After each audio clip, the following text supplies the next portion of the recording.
What's up, guys? Welcome to episode 102 of Real Estate Podcast. I'm here with Griffin. I'm here with Trav.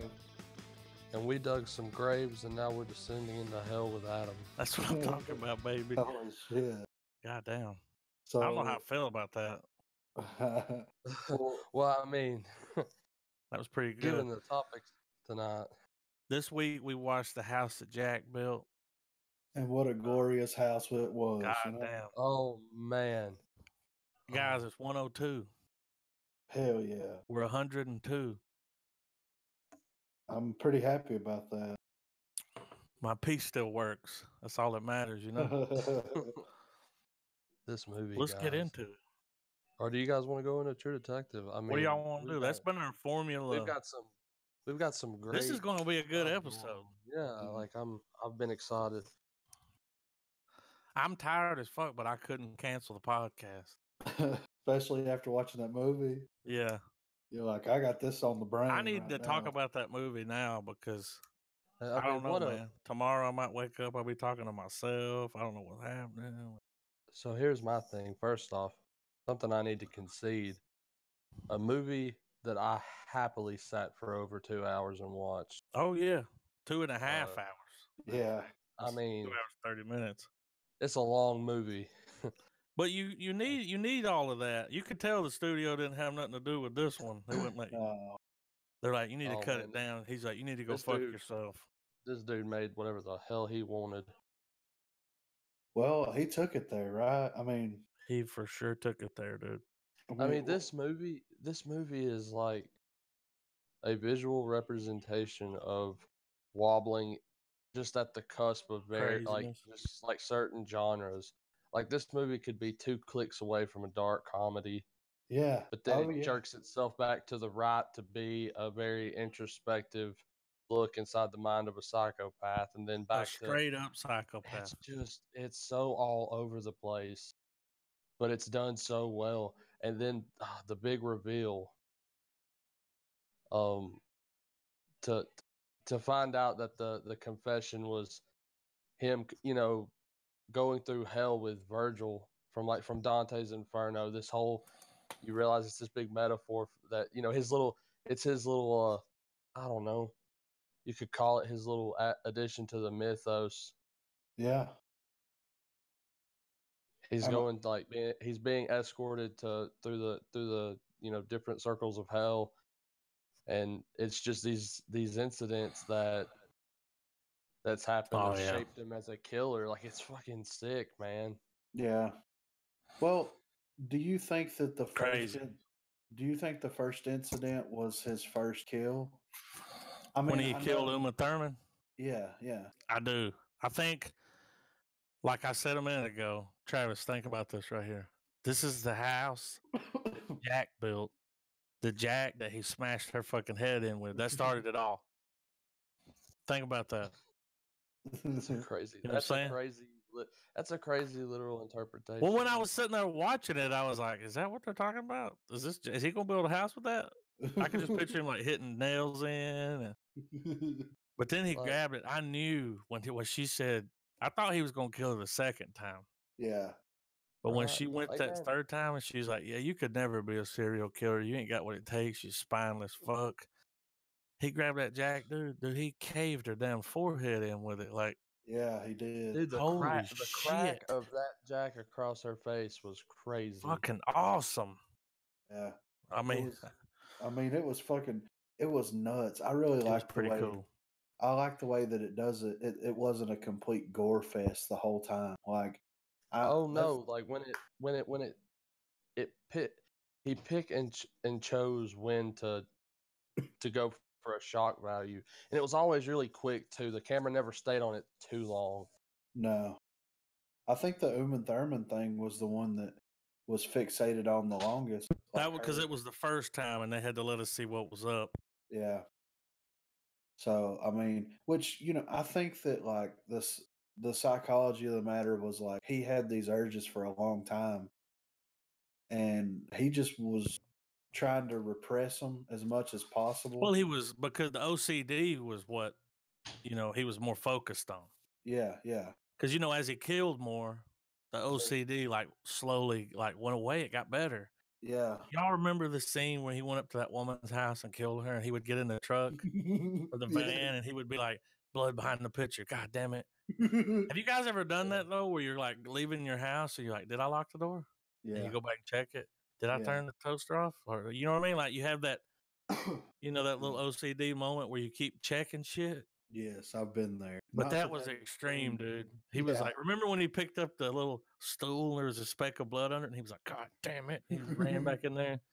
Yeah, he did I it mean, like how 6 crazy was times. this, though? Like, this whole movie. What was it about? Like, it almost had an American Psycho kind of vibe. Yeah, You know what I'm saying? A little bit. yeah. Like, no one believed he was a killer.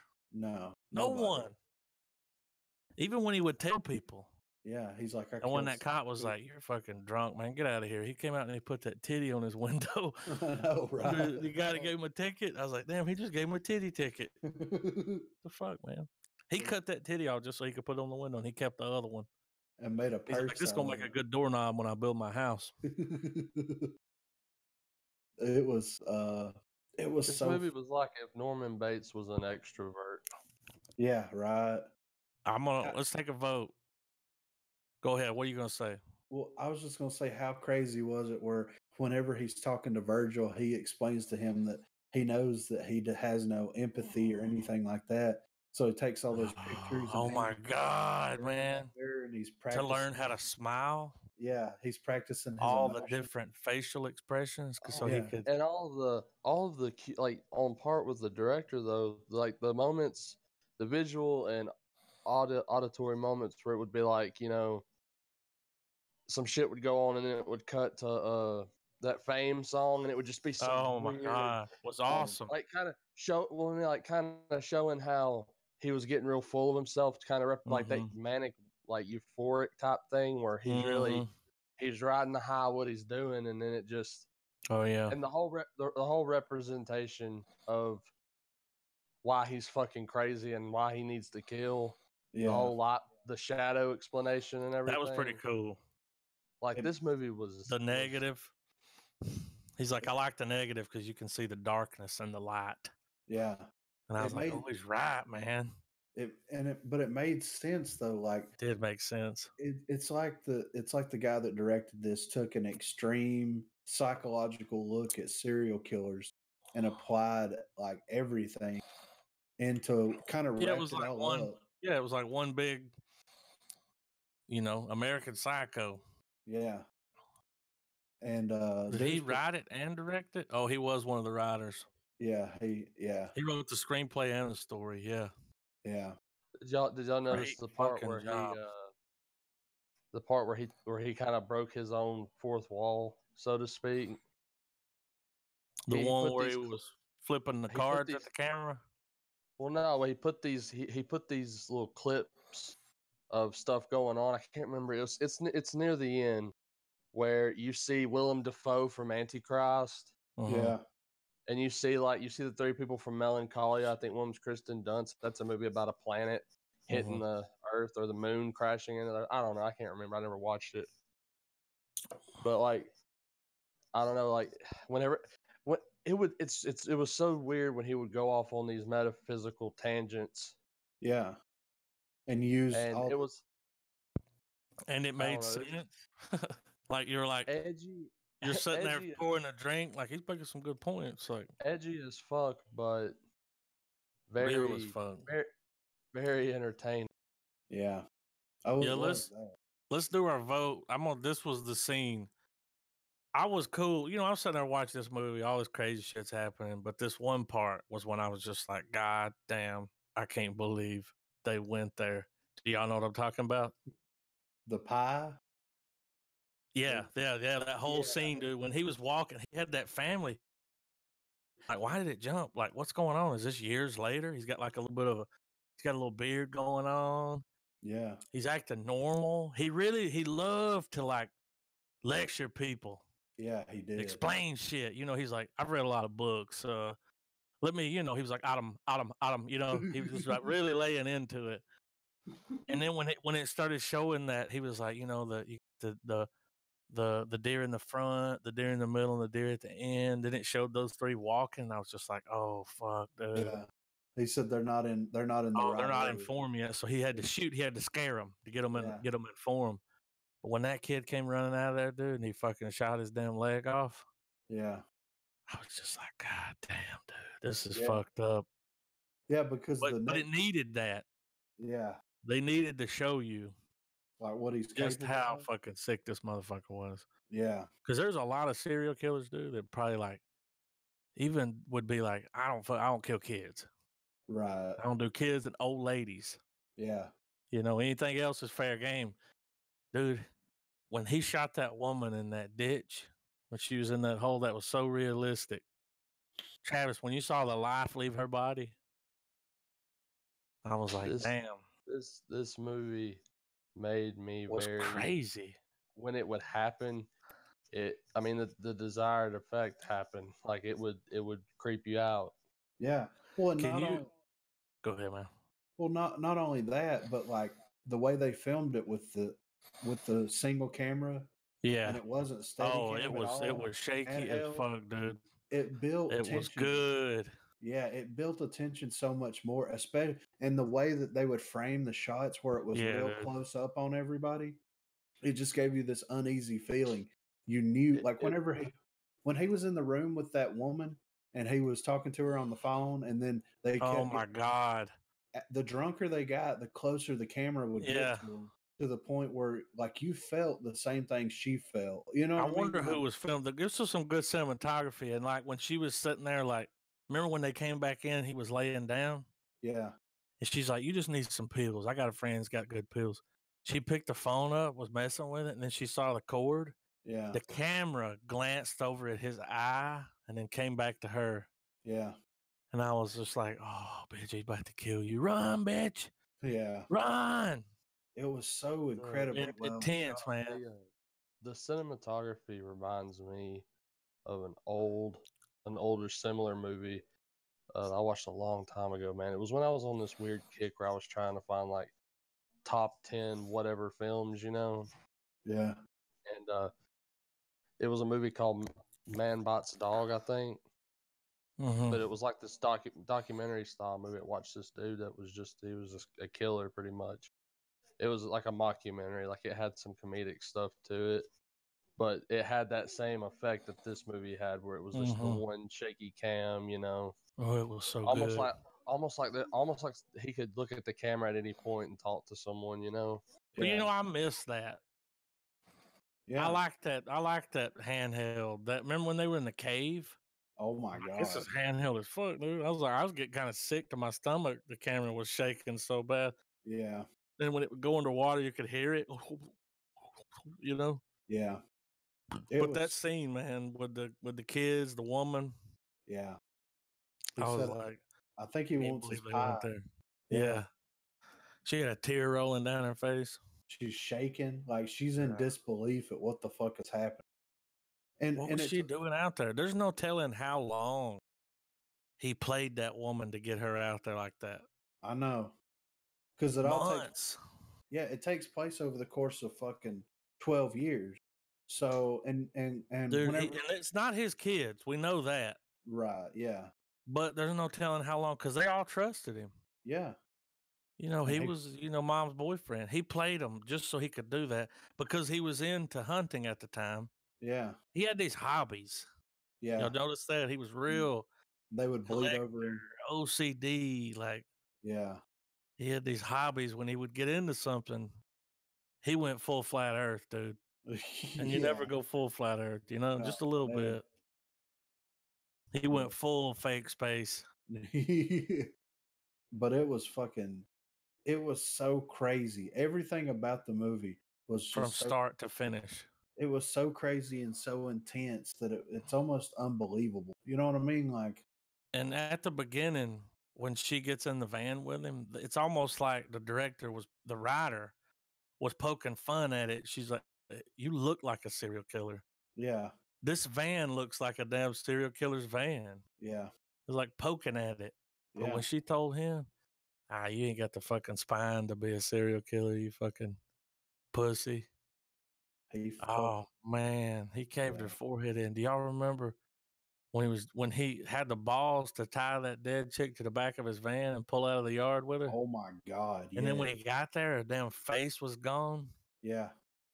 The road scraped it off. Dude, how long did he drive? A long fucking time. He never got caught doing any of this shit. The one crazy one, do y'all remember the scene where it's like a motel? Yeah. And they do the wide shot of the motel where you can see all the rooms. Yeah. And he would walk down, go up the steps, and walk back across with that woman's frozen body. Yeah. Like he was so upset with the pictures that he got. That he took the woman back to the scene of the crime. Yeah. And killed another woman. And brought another woman, and it really set the pictures off. Yeah, it did. That's when he decided, just when he, what would they call it? He wrote on the picture? Mr. What? Mr. Sophistication. Yeah. He wrote that. That was the first time where you seen write it on the photo. Yeah. Because it was the one picture where the old lady was on the floor and she was up above her, you know, all like, yeah. He just like, see, this movie, it wouldn't have been as good without the talking. No, and not Virgil at all. going back and forth was like the centerpiece almost. Oh my God, dude! Just just these sick ass like conversations, man. Like and him trying to justify and almost making sense. You know what I mean? That's what I told Travis when we were talking about it last night. I would love to see a cut of the movie where it was just them two having that conversation without the breaks in it. You know what I mean? God! Because I could watch that. That could be a play. It's so well written. You know, like the conversations and like the intelligence and just it's so much to take in whenever you're watching it. And they do it over, like sometimes they do it over stock footage. Sometimes they do it over actual footage from the film. So it's hard to like listen to all these in-depth fucking conversations they're having while you're trying to watch what's going on. And it's just, I would love to take that itself and just have that stock shit over it and just release that as its own version of the movie, you know? Because like it's that just part, so well done. that one part when he was like, "Why are they always so stupid?" Yeah, who's stupid? All the women you've killed strike me as seriously unintelligent. Yeah, he said, I've also killed men. He's like, yeah, but you always talk about stupid women. Yeah, unless you think the women are all stupid. And he's like, and then they just these things they would go into, and you're just like, yeah. Oh, dude, one of the coolest things that came from this for me, the noble rot. Oh yeah, that's a oh fucking my album, God, man. dude. When he was explaining the noble rot with the grapes, and then he took that into the rotting bodies of the I'm guessing that was the Holocaust. That's what it looked like. Yeah, and other things like that. He's like, that was the noble rot. Yeah. And he was like, stop it, you antichrist. When he told him to stop it, yeah, I was just like, oh man, this is getting fucking weird. And I kept looking at the time to see how much was left. I was, it's just an hour in. Yeah. An hour and a half to go. What's going to happen? Right. The noble rot. The noble rot, dude. Yeah. Makes sense. If you look up the noble rot, which I did, right. It's got a lot. It's the thing with the grapes. Right. Like that's exactly what it is. When you wiki that, it's going to bring up those different types of grapes. Because that's the type of rot that you actually want. Yeah, that's the good. You want the grape. Yeah, that's that good rot. Yeah. It's the noble rot. Yeah. It's just when he fucking laid that shit out, dude. Yeah.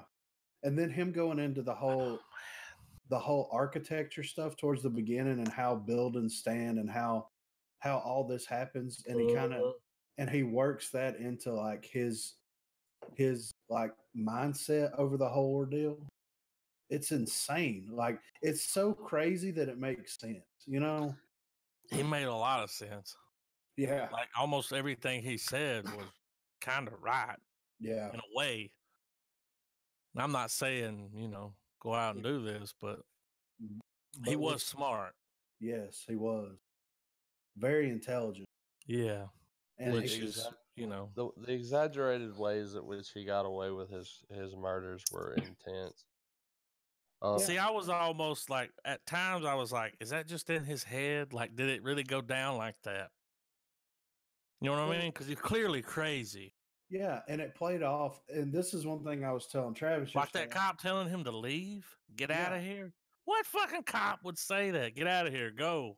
Yeah, but I mean, he's not without even asking his name or. Yeah, he doesn't look like a threat at all. He said the crutch.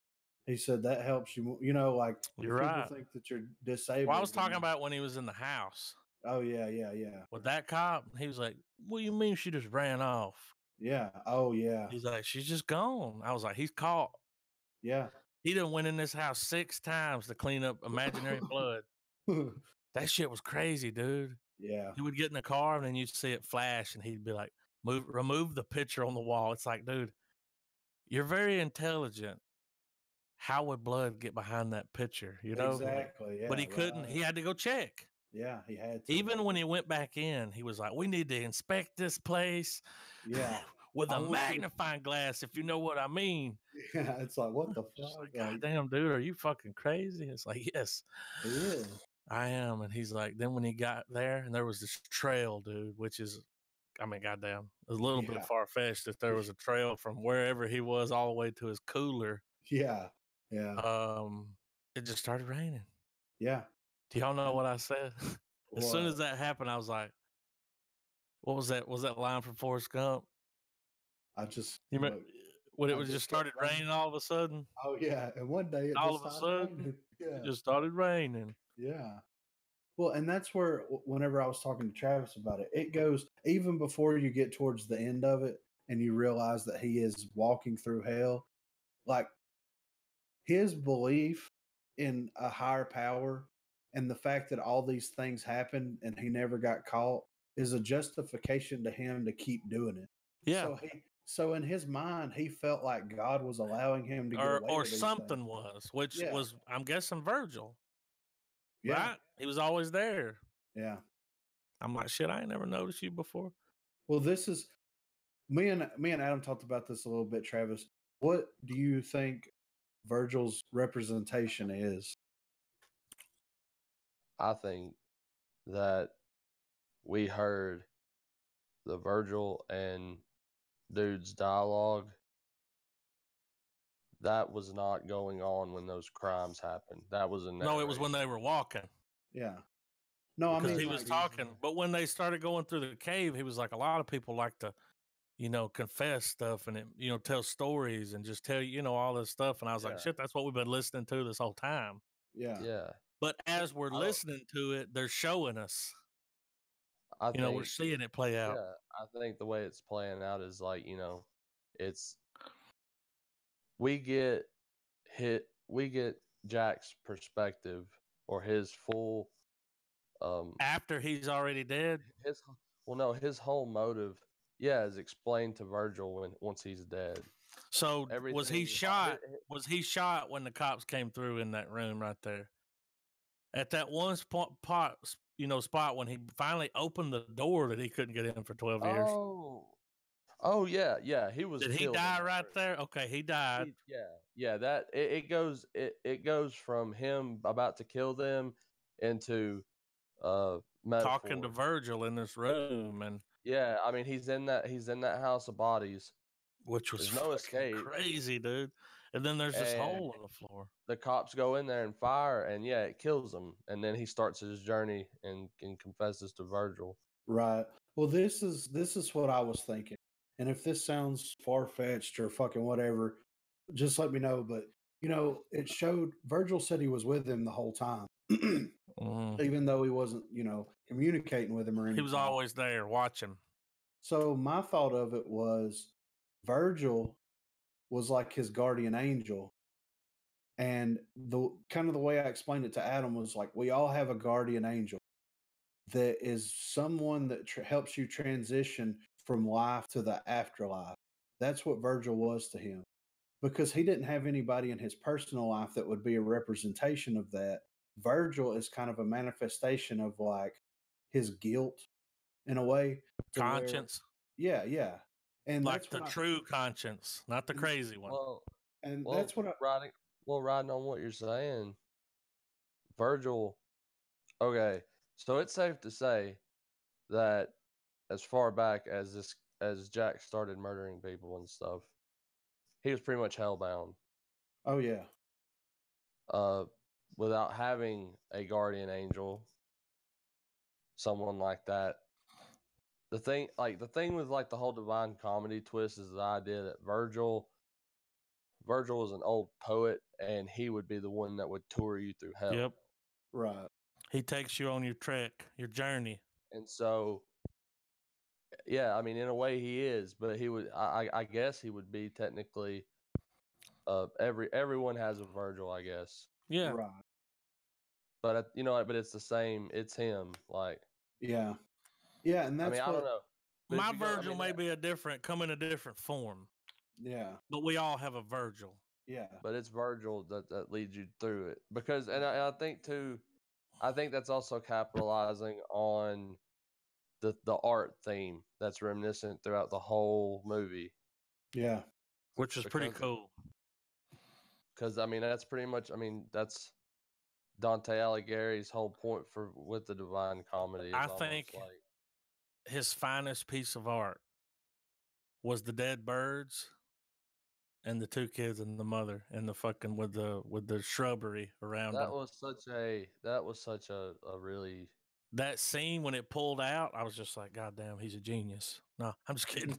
it just no, like everything It this hit guy home. does is very like here's the thing, this movie is not scary, but it gives you a more unsettling feeling than fear would. Yes. He's like American Psycho 2.0. You know what I'm saying? Yeah. Really. And yes, it really does give you this feeling that impending doom through the whole film. You just have this sense of impending doom the entire time. What's crazy, man, is there's people out there like that. Yeah. They may not have killed that many people and got away with it, but they think that way. They, when they go out in public, they look at people and they're just like, ugh, Yeah. Well, swine. and back to the art thing, he felt like he was leaving his greatest mark on humanity by doing all these awful things that nobody knows about except for him. Like they're not going to see the birds but No, and- this is just for him. yes, Can and- we and- can we take a moment to backtrack a second on an earlier question y'all We asked? can track like a motherfucker. Like y'all had brought up scenes in the movie that made you realize, okay, it's that kind of movie. The scene when he's a kid, man, and he clips the oh foot my off that God. buttock When he was and he watching the throws it guys back cut the in the yard grass. with those scythes, dude, Oh that my was God, dude. You remember that at the whole- end? that scene, dude. That scene It was pulled me very in, hard dude. to I was sitting there watch, watching it man. and I was just like, what the fuck? Like this is but that Like, was his look. Do you remember in Happy Gilmore when he was like, find your happy place? yeah, That was his happy place. And when he was going to hell, he took him to that window and you could see him cutting the grass, you could hear him breathing. that was know, his heaven. Yeah, That was his happy place. And he said, we don't have jurisdiction here. We can't go here. yeah, And it looked beautiful. There was a sunset. Everything was kind of had like a yellow tint to it. yeah. That was his heaven for sure. That was his heaven. That was his happy place. Happy place. Yeah, I think I'm gonna recut that where he's like, find your happy place, happy. And it cuts to those people cutting. yeah. No, I'm just kidding. They But said the meadow has a breath, and it's all those people out there cutting that. that in scene pulled unison. me in, dude. Those dudes Yeah. cutting that grass, I was just like, whoa, that's crazy. And when he cut that fucking little duck's foot off, he put it back in the water and he just watched it struggle to swim. I was like, that's a sick fucking kid, dude. I know. But so for real, he's been that way. Well, he's kind of like he's kind of like Dexter in a way where like he's Yeah. had these urges his whole life, but he doesn't really start expressing. So we these really urges. don't even know. I think that Uma Thurman was the first one. They call her on IMDb. She's Lady 1. Yeah, There's Lady 1, 2, and 3. Yeah. She was incident 1. So it was in the story that was incident 1. So that's the first time it happened. Right. But she pushed him. Yeah. Well, and I think that whenever he has that conversation with Virgil about all these women sound stupid, and he's like, I've killed men before. I think that the men that he killed was not a pleasure kill either. Mm-mm. That was like a self-defense. Like at the end of the movie, whenever he kills that guy, it's almost like a primal urge to stay alive and to Yeah, not get he caught. was just doing that not to get caught. But you remember right after they had the conversation, like, you always kill women. You always talk about stupid women, this and that. Then it cuts to him in a room and he wants to shoot a bullet, through all those guys' which was heads. fucking crazy, but they were all guys. Yeah. It was almost like in his head, he was like, okay, Yeah. we've been killing all these women. You know, he was thinking to himself, now I'm going to kill some dudes. But that But was the way he was lining them up, dude, that was fucking crazy. yeah. And I feel like that room that he didn't have access to, there's more to that room. I feel like that room was like his It was a empathy. representation of something. Well, I think it was a representation of his humanity and his empathy because he didn't have access to it. He did not have access to it. Just like he said he didn't have access to it and he had to pretend to be happy and smile and all this stuff. And once he opened it up, that's when you meet Virgil. That's when the end is near. Like he finally taps into Well, and then Virgil. Well, his moment of entering the abyss, so to speak. Do y'all remember his original game plan? His original game plan was to build a fucking house. Yeah. And when he went into that room, what Virgil say to him? He's like, "You have to build that house, right?" Yeah. Yeah. That was the house was like, and that never happened. No, he kept. He never went into that room and built that house, though. That never happened, dude. He was dead. I think he was dead. Like, I don't think he built that house. Like, right. Because when he went in there, Virgil was like, because I think whenever Virgil finally came out, was like, I'm here, I am. I think he had to be gone, right? Because all this time he didn't see him. Yeah. Well, I'm just saying it because he builds a house, he goes inside, looks inside, there's a hole. Yeah. After he sees the hole, they start shooting at him. Yeah. So to me, I was like, he's already dead. Right. Like when he finally broke through that room. Yeah. He was already dead. Like something happened. Like maybe some time play. Like yeah. Because none of that made sense. Like when he went in there and there's a dude in the corner, it's like, how long you been in here? He's like, I've been here for a while. Yeah. Well, just like all the craziness. I would love to hear like a 30-part podcast series with the motherfucker that wrote this shit. Yeah. Just talking about it. And one thing that I noticed too was whenever he goes into that hole and it cuts to black and you see his feet standing in that water, right? And you see that his shadow is directly below him. Exactly what he was talking about. It's like he found that's like he's at peace now. He just talked about it right before that. Yeah, and maybe a scene or two before that, he did that whole, what was it, street light thing? Yeah, I was just like, God damn it! Like the dude that wrote this movie is fucked up. You know what I mean? Like, how do you fucking? Well, I mean, how do you put those words? I think that paper, dude. Like, I think that comes with just. Have you ever had a thought like that though? No, he had to do some major research. Well, because I watched the Ted Bundy tapes leading up to this. Yeah. So after watching that and then piggybacking with this movie, the movie made way more sense because you see a lot of the same traits in both of these people, like easily. Like Ted Bundy was so egotistical, and and he even says that. He says ego, that's what gets you. Like it'll get you every time. That is what kept him going and escalating it further and further because his ego wasn't allowing like, I'm untouchable. Yes, exactly. I wonder if that was I wonder if Ted Bundy, I would like to know who like his top 5 inspirations for this character. I mean, guarantee you Ted Bundy's like top 3 yeah, for because sure. yeah, and if I you had a moment back in the day where I would do like one Well, that serial killer a shot- month. The shot where he's in the van and he's got the old school Ted- glasses going on, Yeah. kind of he looked like a cross between Hey. Dahmer and Bundy. Who did Ted Bundy like mostly kill? women, It that's was all women, dude. Yeah, that's all he killed. Yeah, All women. So I'm pretty sure that. they took a lot of inspirations. Oh from him, yeah. of course. This guy, And- I know he's not gonna win shit for it. There's no way. Have y'all seen the numbers? No, Oh, All right. they're Let bad. me throw this at you. So it's in They're euro. awful. It was 8 points. The budget was 8.7 million, which is 9.9 million in US dollars. Pretty good budget for what we got there. That's. I mean, I'm impressed looked what great. he did with that amount of money. Yeah, Absolutely. This looked like a $30 million movie right here. It was, on point. yeah, That Steadicam probably saved him some money.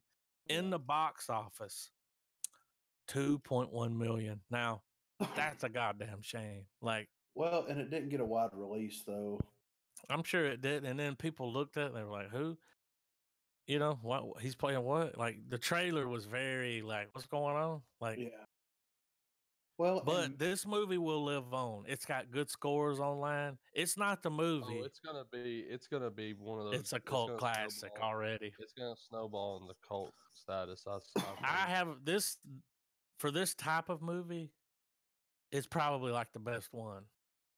Yeah, There's a few out there. Like this is the one where you're just like, oh, that's that's the one. Yeah, Like there won't. I don't know if they can ever top that.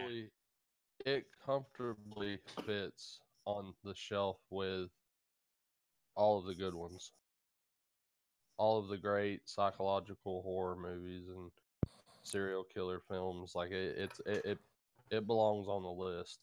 and one thing that's so interesting to me about it is it's so over the top yet so believable that a lot of psychological horror movies go way over the top. They draw you in, but they take you over the top, almost to an unrealistic view, unrealistic point. But this movie, it felt so fucking real, man. Like I could see a documentary where someone was doing this crazy shit and not. It's almost like we were watching a documentary. Yeah, Well, I feel like this movie takes that level, that absurdity that you're talking about, Griff. yeah, I think it takes it and it uses it. It uses it as part of its like, and it breaks it down for you. part of its its presentation. Like from the concept that he drove from a house in suburbia all the way to the inner city, grinding this woman's face into a pulp, and then the rain washing it away, and then you've got all the countless times he confessed his shit to cops.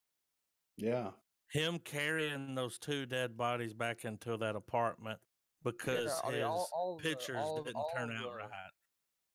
All of the weird, and just the fact that he points, there's almost a social commentary when he hangs out the window with that girl and says, nobody wants to help, yeah.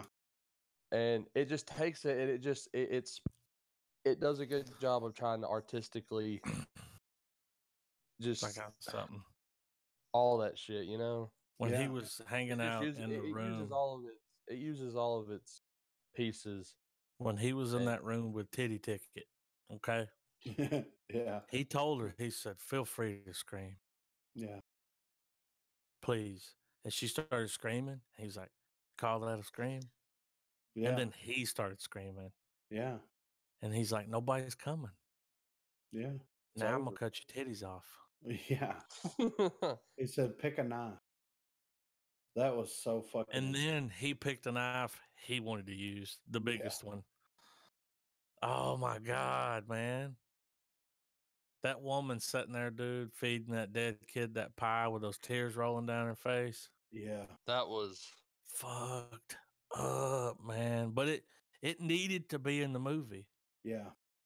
And the way We it was needed shot, that. the way that It was beautiful. I mean, with the fucking camera so up close on her face, and you see her crying, and him talking to her this whole time, like nothing that he had just not done anything that he had just did, and then he almost had these split personality moments where, like, you know, for that 1 minute he was being nice to that girl, and then all of a sudden it was like, well, he's changed. Like he's, yeah, you know, he's like talking down to her. Like the woman, he's real nice. Then he goes into his "I want to kill you" phase. You could almost tell what phase he was in by the shot. yeah, Anytime the shot came in real tight, he was in psycho mode. He was psycho killer. If yeah, that song should have been in this movie for real, at right? the end of it. Yeah, it was. Good song. They did Hit the Road, Jack. Yeah, I I mean, know. how I don't want to. I feel like the word disturbing is overused, but that's the best way to describe it when he's choking that woman out in the first incident, or Yeah, maybe it was the second one. When he Yeah, it was the chokes second her, one. him like collapsing her larynx, And then she shit. comes back and he tries then to he like tries put to a little donut and some water for her. yeah, try to choke her, He was like, "What the fuck am I doing?" He choked her some more. yeah, and then he chokes. Then he finally chokes that other chick out as well. See, I kept wondering why she was acting like that, but I was like, well, he got crushed her windpipe or something. Like, yeah. Yeah. It he was pretty good though, man. He was like, "I'm a cop." She's like, "Where's your badge?" And it was like, "Okay, it's at the cleaners. that's exactly what you need to say. Yeah, I'm still in insurance." And he would always look around. yeah, You know, he was watching. He saw that thing. He's like, "Her husband's dead. yeah. I can get your pension bumped up." She's like, "You can get my pension bumped up." You know who that chick was, right? Dude, what was that movie she was in? Men in Black. That's Yeah. right. She's been in a Favorite few. one. Yeah, That's it, dude. yeah, that was her. That's it. More. Yeah, I was when I was sitting there looking at her, I was just I could see her in a scene. I'm like, Why does your this face look bitch. like that? Yeah. She looks exactly the same. Yes, she does. And She that hasn't movie's what, aged 20 a years day, but I old? don't know if that's a good thing. Cause Yeah. But nah, man, like you're right. Disturbing is used so much, but this movie, when somebody says a movie's disturbing, I'm gonna be like, watch fucking House Jack built. It's not scary, it's disturbing as fuck because you're gonna see some fucked up shit and you're gonna feel some kind of fucking way. You know what I mean? Like, really. Yeah. You're gonna feel, and if you don't feel some kind of way from watching that movie, you may be a fucking psychopath. yeah, right. And there's so many points of the movie where they could have fucking made a comedy out of it. Like him going back in the Yeah. house, him fucking tying that bitch to the back of his car and taking off. For some reason, the shot when he kills him with Thurman and he hides the car, and you see him walk to the edge of that little walkover or a little mini bridge and toss the keys into the creek. Yeah. That felt, and the way he was narrating, I was like, "This is a shot from The Office." Yeah, right. Like Yeah. it does that quick zoom out, and then he does something and walks off or whatever, Yeah.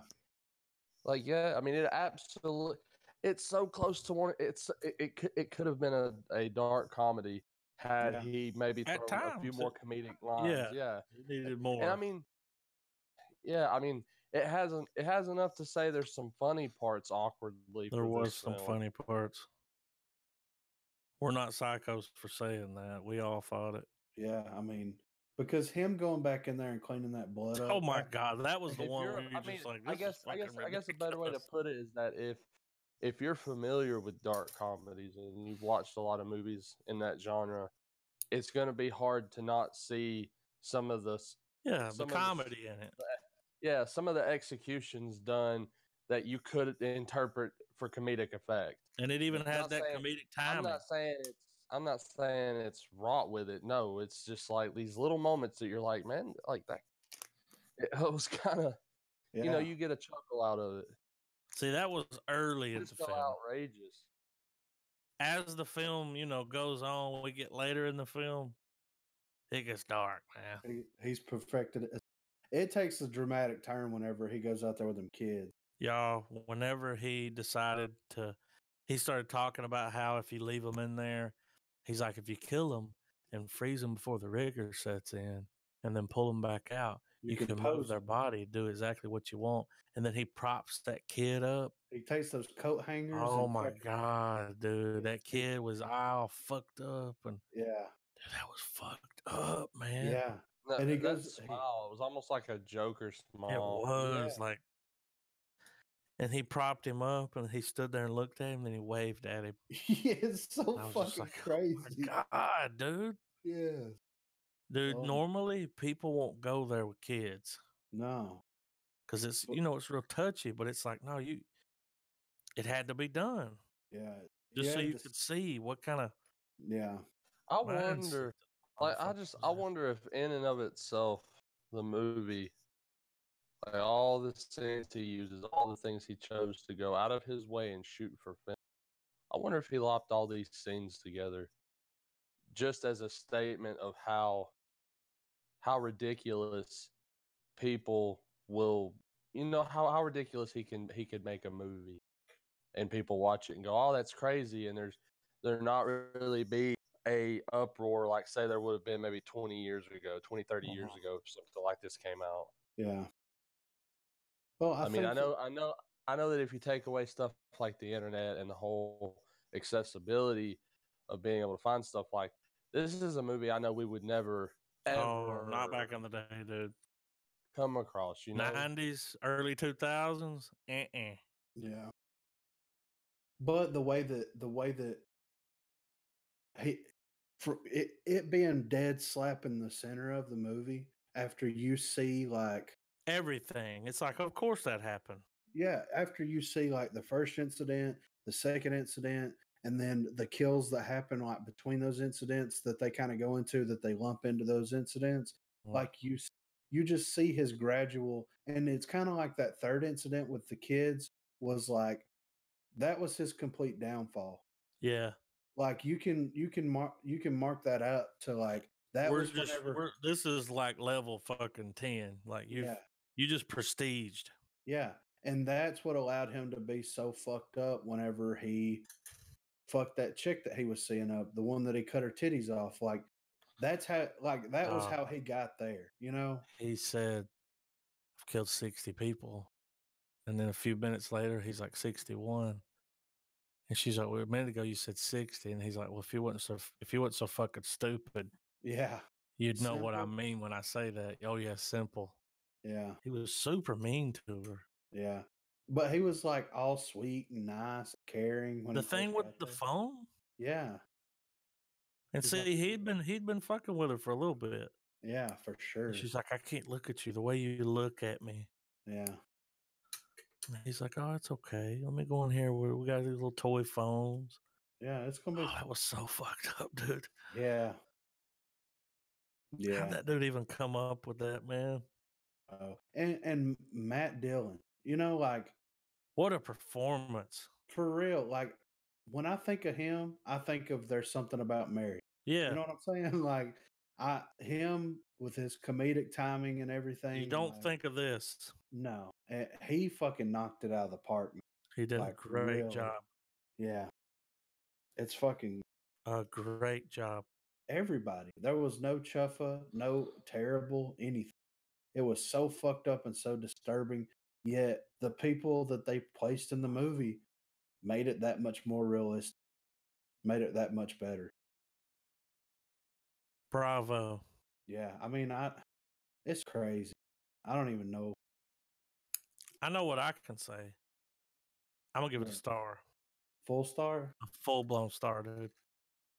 It's a must watch. If you like movies, Yeah. you It's need so to watch well- this movie. It's so well fucking made, man. This is going to be one of those movies in the future, like, and it already is, but it's going to take a little time to catch on, you know, for everybody to see it and pick up. Yeah. But it's going to be one of those movies where people are like, oh, you haven't seen that? It will be. Yeah. But not only have I seen it, we reviewed it on my podcast, realstatepodcast.com. I give it a full star, dog.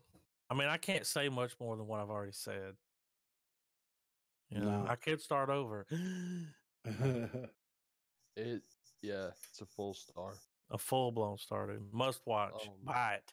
Blu-ray. Yes. Yeah, I agree. You'll watch it more than one time. I promise you. Well, and that's what I was telling Travis the other night. I'm like, this isn't something that I want to rush out and watch immediately because I'm still chewing on it a little bit. But this is a movie that if somebody comes over and they're like, let's watch something crazy, I've got the perfect thing, Yeah. you know? Motherfucker, Like, you ain't ready. no. Buckle up.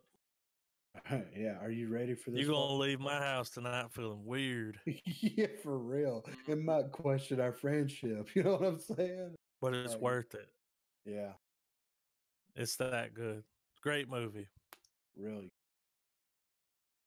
I'll allow it. It gets full star for me too, man.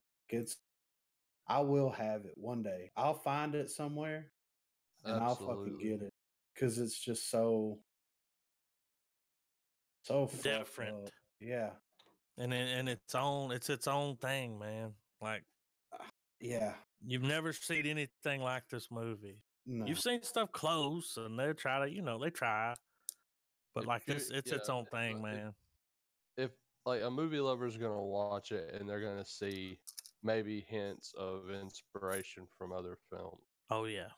But and other people. It's still like you said though, it's still so unique. Thing, dude. And it of this type of movie, it may be like one of the best. Yeah. Really. Like you can't go wrong with this one. No. Not a date night movie, depending on who your date is. I watched it with my old lady. What'd she say about it? Did she like it, or was she just like, that was fucking weird?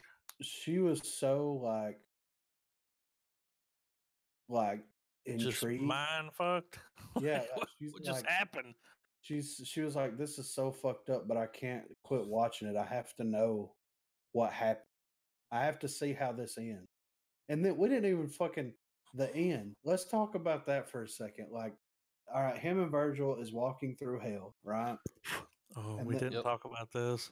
And then they get to he told Virgil he wanted to see it all. Everything. He said Virgil's like, I normally just take people where they go, but we're fucking doing it. Like I'll show you. We're close. Yeah. And these shots when they're in hell, where they're not moving, like when they're on the boat going across the slow motion, that was and all those people are trying to climb up onto the boat. Yes. They're crossing the river Styx. Yeah, it was so fucking crazy, man. Like, yeah. Oh man, when it goes to the full hell tour montage, like I was sitting there like a little, like I was nerding the fuck out. I was like, this is awesome because it's the closest that we've ever gotten to like a literal like realistic hell. Well, and also the closest glimpse to a visual Dante Alighieri's Inferno. Yeah, not that silly ass hell you always see. You know, like not that little Nicky hell, like a real looking hell. Like, yeah, it's almost like Lars von Trier's interpretation of Inferno. Yeah, yeah. But and then him describing like he said, "Man, always." That was the guy's name, right? Virgil's real name? No, that's the director. Lars. Well, Lars is Lars von Trier is the director. Right. Instead of the way Divine Comedy works is Dante is being guided through hell, purgatory, and heaven with or through hell with the use of Virgil, and the different ones for the other parts. But like I was saying, this was like it's his spin on it, you know. Yeah, that guy's voice, man. It's so when they were talking, those two going back and forth. It made me think of Metalocalypse. Yeah, so good. When they were in that cave, he said, "What's that sound?" And he was like, "You don't want to know." Yeah, that dude's voice sounds like he could have been like a priest during the Inquisition. Yeah. That explanation was so badass though, where he's like, mankind wants to know what hell sounds like. He said, there's so many screams that it all blends together into just a high pitched fucking noise. Like, that was intense, wasn't it? Yes. Oh my God, that was. He said it gets louder the further down you go. And then like they get at the end, they get to like an area where he shows him like the bottom of hell, like the lower levels of hell. He said this is the lowest level. Yeah. He said you're supposed to go 2 levels up. Yeah. He said he's like, well, what's that way over there? And he goes, that takes you out, right? Like he said that takes you out, right? Or it Mhm. There takes you used to be a bridge and now it's gone. Now you Yeah. just look down. I think that's a bottomless pit. Yeah. No, that's the abyss, dude. At the bottom of that shit's where Satan is shackled. Yeah. And he's like, I think I can climb around. And he's like, many men have I don't tried. recommend it. Yeah, I don't recommend it. Many men have tried. I knew it was going to fall. Yeah, of course. It was his ego. Yeah. He His tried to desire warn for him. the person that could do it. Yeah. He He tried said- to warn him, and he told him, he said, bye. Yeah, he said goodbye, Jack. And He walked knew he was off. going. He just like shrugged his arms, like, damn, you're Yeah. fucking Thought you were- stupid. You're not as smart as I thought you were. Yeah, I thought you were better than this, you fuck. You know? He's like, I think I'll take my chances. Yeah. Which is, there's no telling how many people Tried to crawl across. there's no damn way. No. Say, shit, you can take, let's hit that elevator, dog. Let's go back to I don't want to go down there. It looks hot. Yeah. And then the last shot, it turns into a negative. Oh my God. Yeah. And you see the darkness Yeah. and the light. Fucking Credits. yes. Hit the road, Jack. I thought it should have started playing that Rolling Stones song again. Well, they wore that song out. They was like, well, shit, we paid for it. We're using it, baby. We don't tell them how much they paid to use that song. Right. But it was good. Yeah. Yeah. That's crazy though. And I knew that he was going to go for it. Like I knew he was going to try it, but I'm like, really? You fucking just went through hell and like you said, it's the most real representation of hell because you don't see demons, you don't see Not people. stupid. Yeah, And it's not on silly and fire. just like, oh, that's fucking stupid. Like when you don't see all these like bone structures everywhere. I remember that first shot when they come out and they look down. Yeah, You see like on the edge of some rocks, it looks like some skulls in it. yeah, But it looks like they've been there a long fucking time, dude. Like yeah, right. It was just that was the realest hell I've ever seen. yeah, fucking crazy. That gets a star alone. That hell gets a star. The hell gets one. The writing gets a star. Shit, I'm gonna give it 3 stars. It gets the fucking Death Star. It gets the Death Star, dog. I say that it gets the Death Star. This movie is certified Death Star. This movie gets 3 sites. Oh God. Now, Travis has been going on the breath. Travis has been talking about this movie for a minute.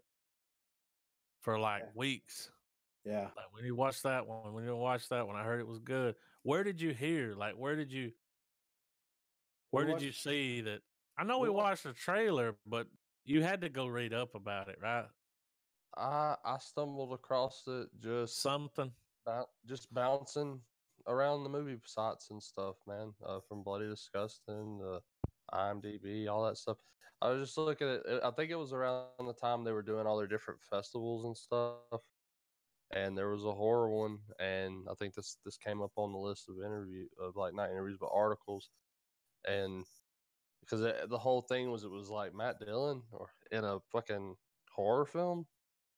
What, Right. And just seeing that it got, I was really just banking on its festival reception, and it seemed like a crazy idea. I thought the name was weird. Yeah. Well, and they really bury the lead. Like even when you're watching it, you're like, because I mean, my first thought was like, well, he's talking to like a psychiatrist or something. Or like the cops got him. Yeah. And he's talking, he's in custody and he's telling his story to the psych, Yeah. clearly crazy. Yeah. You had no idea that was going to happen at the end. I wasn't no ready. idea.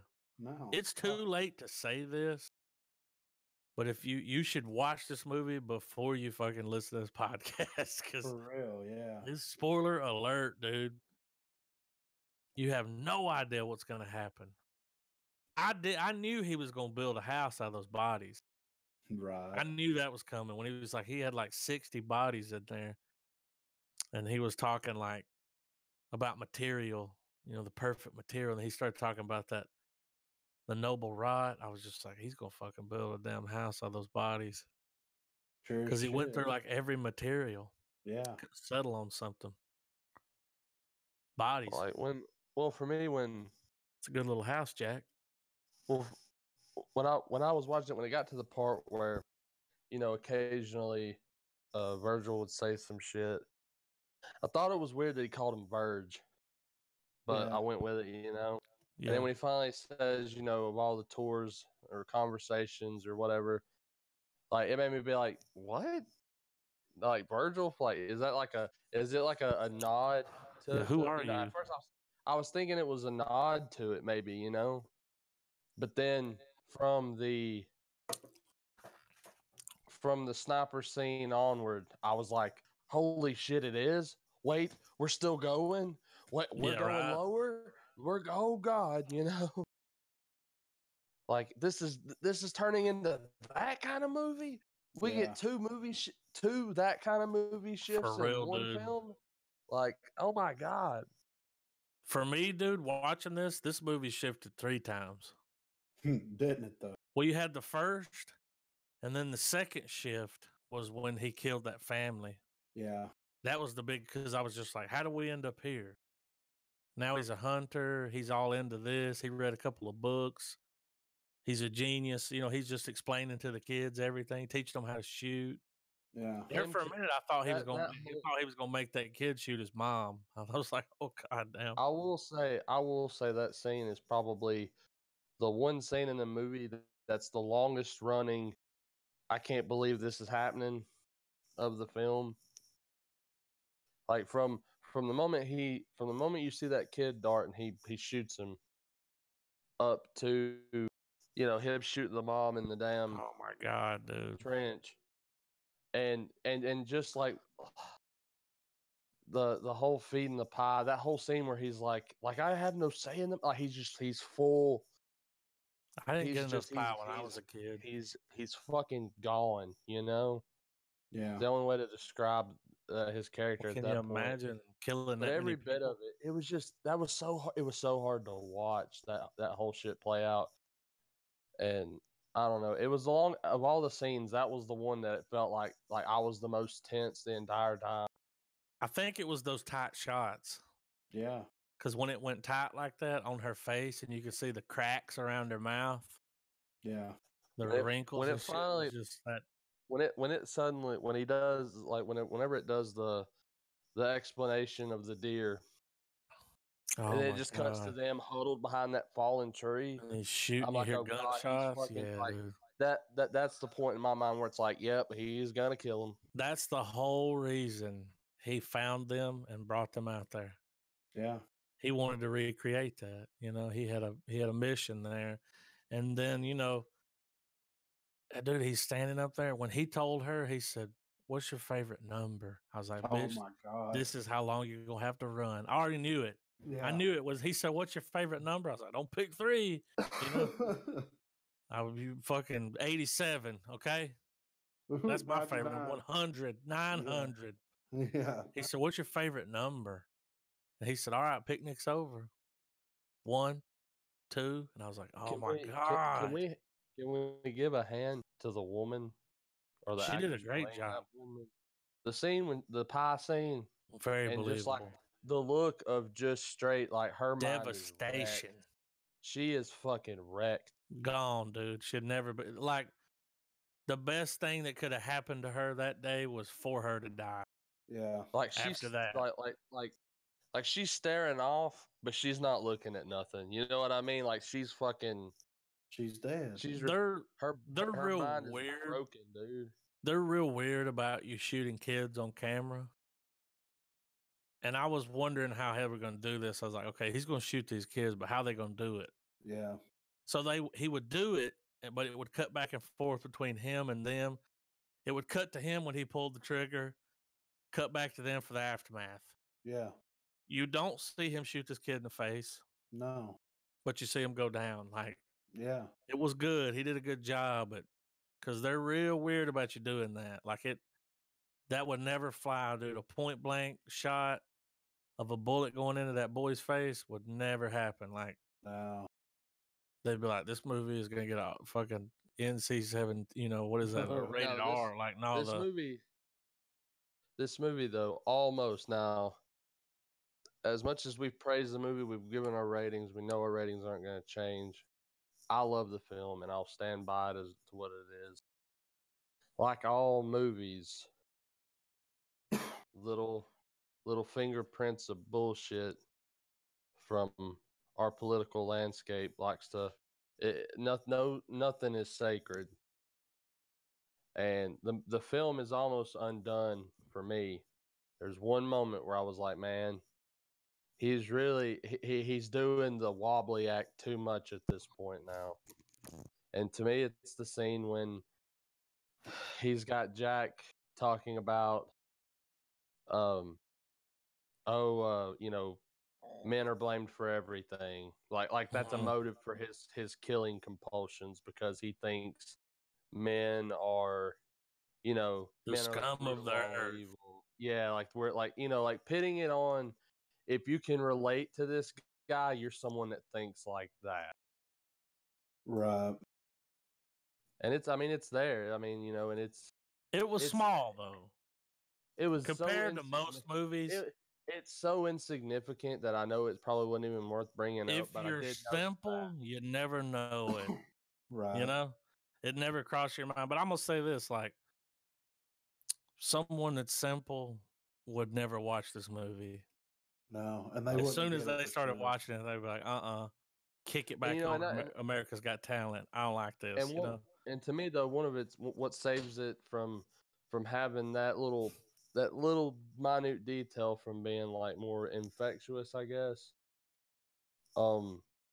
is the fact that he'll go in and explain to he explains to dude why it's always the stupid woman that gets murdered or some shit. You know what I mean?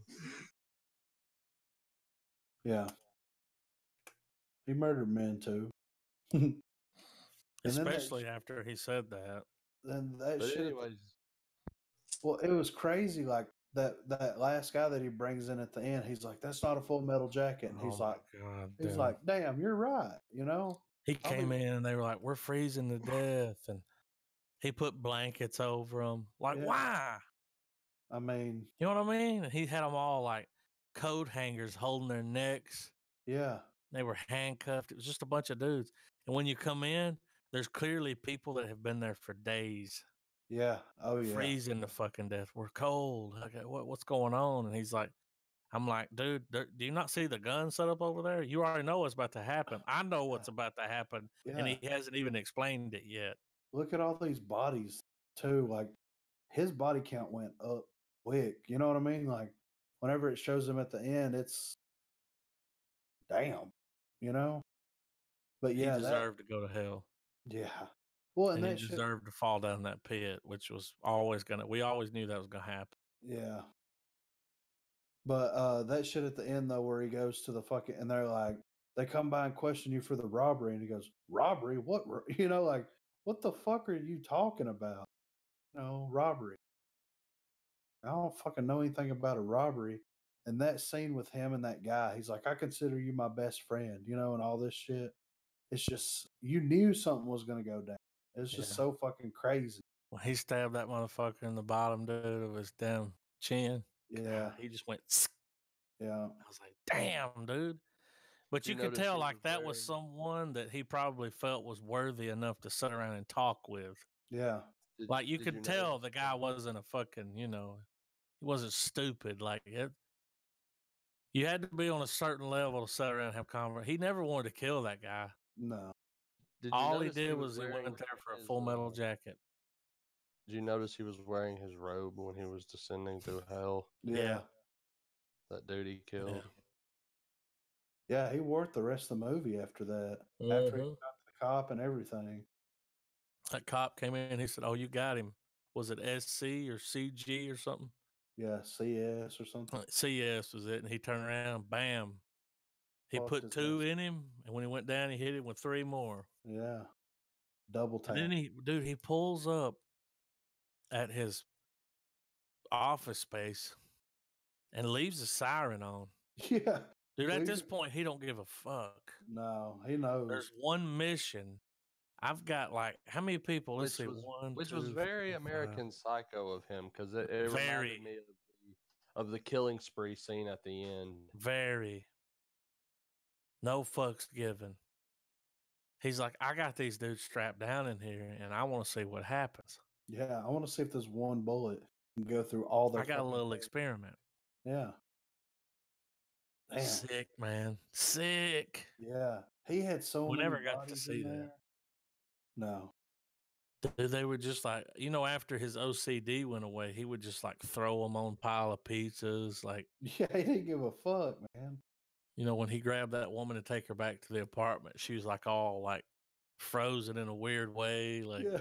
And he just carries her like a fucking suitcase around. You know what I mean? Like it's carries her by that woman's window. The woman was standing there like making a drink or something. Yeah. Walked right by it, dude, with 2 bodies. Didn't give a fuck. That was very American Psycho. Yeah. I like how it was sped up too. You know what I mean? Yeah. Like that was a cool shot. Watch this movie. Yeah, good movie. I recommend Well, let's it. hop on our segues and go to the True Detective room. We've given this movie an hour. Let's move on. Or we could sit here all night and talk about the movie. Yeah. I'm ready. So, all right.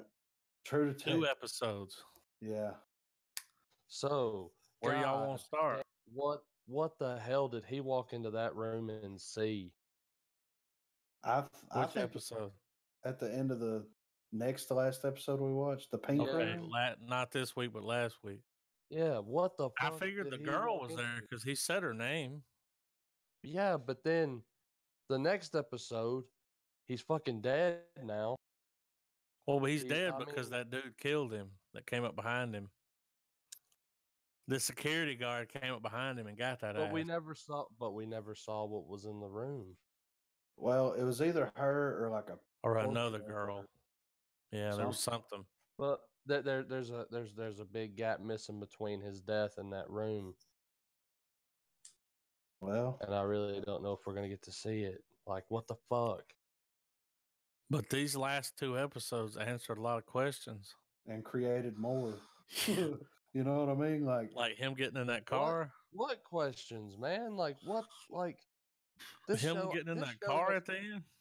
This show has been a clusterfuck of what the hell is going on since episode 1. Yeah, like there's only one episode left, and there's so much that's banking on it.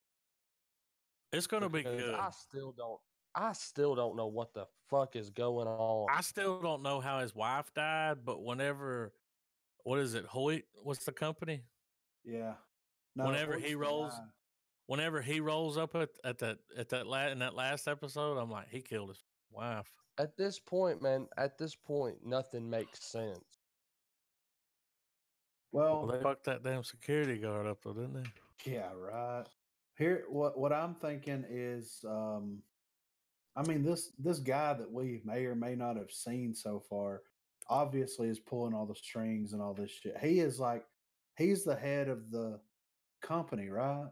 Yeah, he owns that company. At this point, guys, is there a way that either of y'all can explain to me this season in chronological order so that I can understand it? Because it's jumping around where it's like. But when it jumps around, their outfits are different, the way they look. Yeah, of course. And you can tell what time period we're in. Yeah, I mean, I know that much. I know that and everything, but like, it's really fucking hard for me to keep track of this show, and I hate it. I hate knowing that I've been defeated by a show.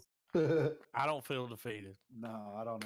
So, I'm right in there with them. Like the last episode didn't have the only time jumps that's been taking place has been from the 90s and from present day. It's been like But that's the thing. It's been like 3 or 4 episodes since the gloss one-eyed man has even been brought up. Yeah.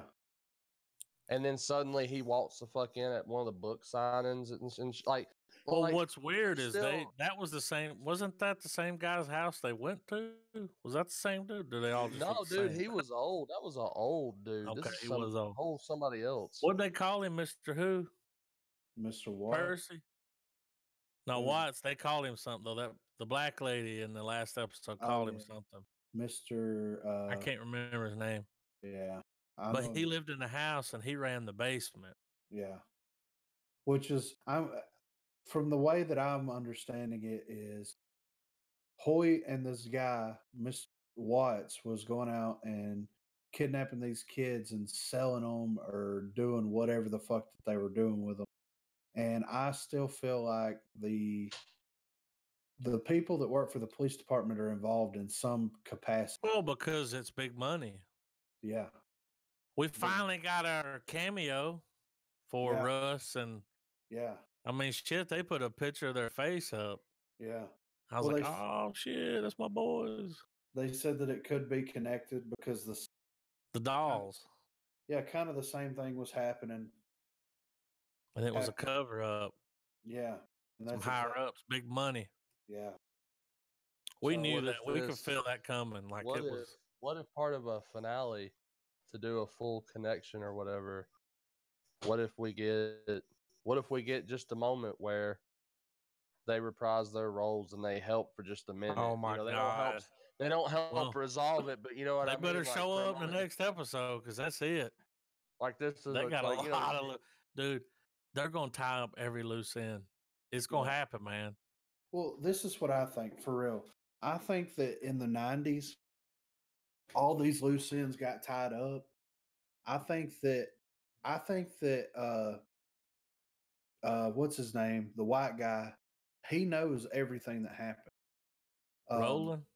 Yeah, Roland knows everything that happened. I think they both knew what happened, but the dementia's got his mind so fucked up Because that every now and then he'll ask him a question and he'll look at him like, motherfucker, you were there. Yeah. you already know what happened. Yeah. So I think that they wrapped everything up in the 90s. It's just him reading this book, this TV crew coming around. He's revisiting it. Like we're living through him. So do you think it's going to be almost like this is his Memento story? Like he's already tried to revive this case so many times. And dude, I going along with it. I love when there's a scene going on and it cuts in with his dementia. Like, yes, it's awesome, dude. Because it's just like that's real. That's so real. Like that's some shit that would happen. Like that would he's sitting there talking to Roland, and all of a sudden he's standing there, and it's like, damn, dude, like he's remembering shit. He come out and he told him that name. He's like, remember that name because I'll fucking forget it. Yeah. Well, and I think that I think that the reason now after watching everything, I think the reason his daughter doesn't want to really have any contact is because the case is closed. They're either going to kill this guy because they're not in prison. I think his daughter might be dead. Do you think his daughter's? Your last episode made me think that when I was watching it, I was like, oh shit. Because you remember when he was like, when's she coming home? He's like, he looked at his wife. He got upset. He walked away from the table. She don't want to come here no more. Yeah. She might be dead, man. She might be, but I think that she's just over the whole investigation. The way he acted. Yeah. Well, I think that I think the wife dying and then the old age is what fucked his mind up. That's where it's got him to where he's at. And like Travis said, like this case pops up every now and then and he wants to try to solve it again, but he's already solved. There's already a conclusion to it that happened in the 90s. But it was just between him and Roland, like him and it Roland never made it mainstream. Yeah. And more or less like 2015 is him trying to solve a case he's already solved. And it's not that it's like it's being presented in a way that even the characters he's around is not really realizing that he's trying to, like, they think maybe this is him, maybe the first time this has happened, and they're thinking maybe he has figured out something. And, you know, he even goes with the sympathy thing for his son in that one episode where he goes, man, this case is it's helped keeping my mind sharp and all this, that, Well, and the the only other, reason you know? all this is happening is because of the Making the Murder type show. Yeah. You know, and that girl had some evidence, but like every time she would feed him some shit, he would go to Roland. Roland would just that look he would give him, like You already know. you can tell we already know what happened. We solved this shit. You went and talked to the dude. Yeah. You got in the car with him. Yeah. That's I why think- it's like, who's hanging out outside my house? It's the fucking guy, or it's his son. I think it's police. You think it's who? I think it's the police. I think that his son's got a detail because his dad keeps fucking disappearing. Because he walked off at night. Yeah, I thought that too. I was like, that's just a cop. That's why they didn't run his ass over. Like, Yeah, I mean well, we'll know in the next episode because they got his tag. yeah. That's what I really do. I think that in the 90s, because the 80s story that ended whenever they the house blew up. The 90s story is going to end with everything either unraveling or whatever. And I think that he's just going through the motions again, where he's trying to solve this case and like he can't let it go. Like, and his dementia, It's just it's his failing mind trying to grasp at something. yeah, and that's the thing that's That been was the most prevalent thing in his life. yeah. Really. I mean, that's the one thing that he focused all this attention to. I mean, of course, that's what it's going to pull, you know? So How that's, good was like fucking Steven Dorff in these last two yeah. episodes? oh my God. He's even Huh? trying to close the case on his own terms, because you remember he looks at his kid when they're out in his backyard and he says, you know, when you were born, I was terrified. Like, you know, he gives him that whole spiel about, you know, he would have done shit that would have got, you know, he would have done his stuff, you know. He explains that having a family fucked his game up pretty much. Yeah. This was the same time where he was like, And, so you how's know, your girl? How's more this other girl you got like in New York or something? And he's like, how you know about that? And he's like, motherfucker, I was a damn good detective. Like, Yeah. it's like even with dementia, he knows he's been cheating on his wife. Yeah. Now the girl that he was talking about in New York, is that the girl that's interviewing him? Yeah. Yeah, right. Because he was like, well, she talked, and that's probably the only reason she hooked up with him. Yeah. It's like another version of his mom. Yeah. What I thought was cool was that scene where she was in the bar, what was it, the sawhorse? Yeah. She kept looking out the window. And then she ran out there, and we had that same feeling. I had the same feeling we had when the kid went missing at Walmart. Yeah. Yeah. But it was just on her terms. Yeah. The bouncing around though is like the flash forwards. I was like, it's like watching Lost all over again. Like, Yeah. I will say the readout for the next episode, which is the final episode, is called Now Am Found. All right. Wayne struggles to hold on to his memories and his grip on reality as the truth behind the Parcell case is finally revealed. I hope that's a 2-hour episode. Right. But this guy's been pretty good about tying. Shit's going to tie up. Well, we're finally going to find out. Whenever we find out what happened when he got in that car, Yeah. that's the case, dog. And I think that Deep down inside, you already know what happened. well, I think the underlying case is if they find out anything in present day, they're going to find out about what happened to the girl. Because I think that even after the 90s happened and everything, that they don't know where she went, what she's been up to. I think that's what they're going to find out in the modern day. Well, what if it's those people getting a hold of him? Like, here's the thing: what if the big fuck up of the whole thing is that what if he's face to face with the other people that's trying to, you know, stop him and shit? Mm. Because Like the guy, you know, they keep focusing on that guy from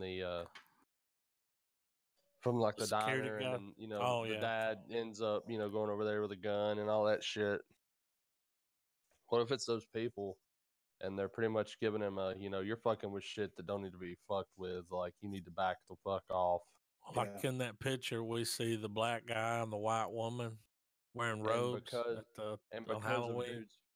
Because of dude's fear for his family, he fucking backs the fuck off, and that's why he didn't do any cases. Like, he pulled out. This is and all this time he's finally like, I can't let it go, and he's gonna finish it finally. Well, what if this is something that I've thought about too? If in the 90s there isn't really a conclusion to, like, he doesn't buckle, so they kill his wife, and then he buckles. Well, but it's mom was killed because of this case. That's why I don't want to come home.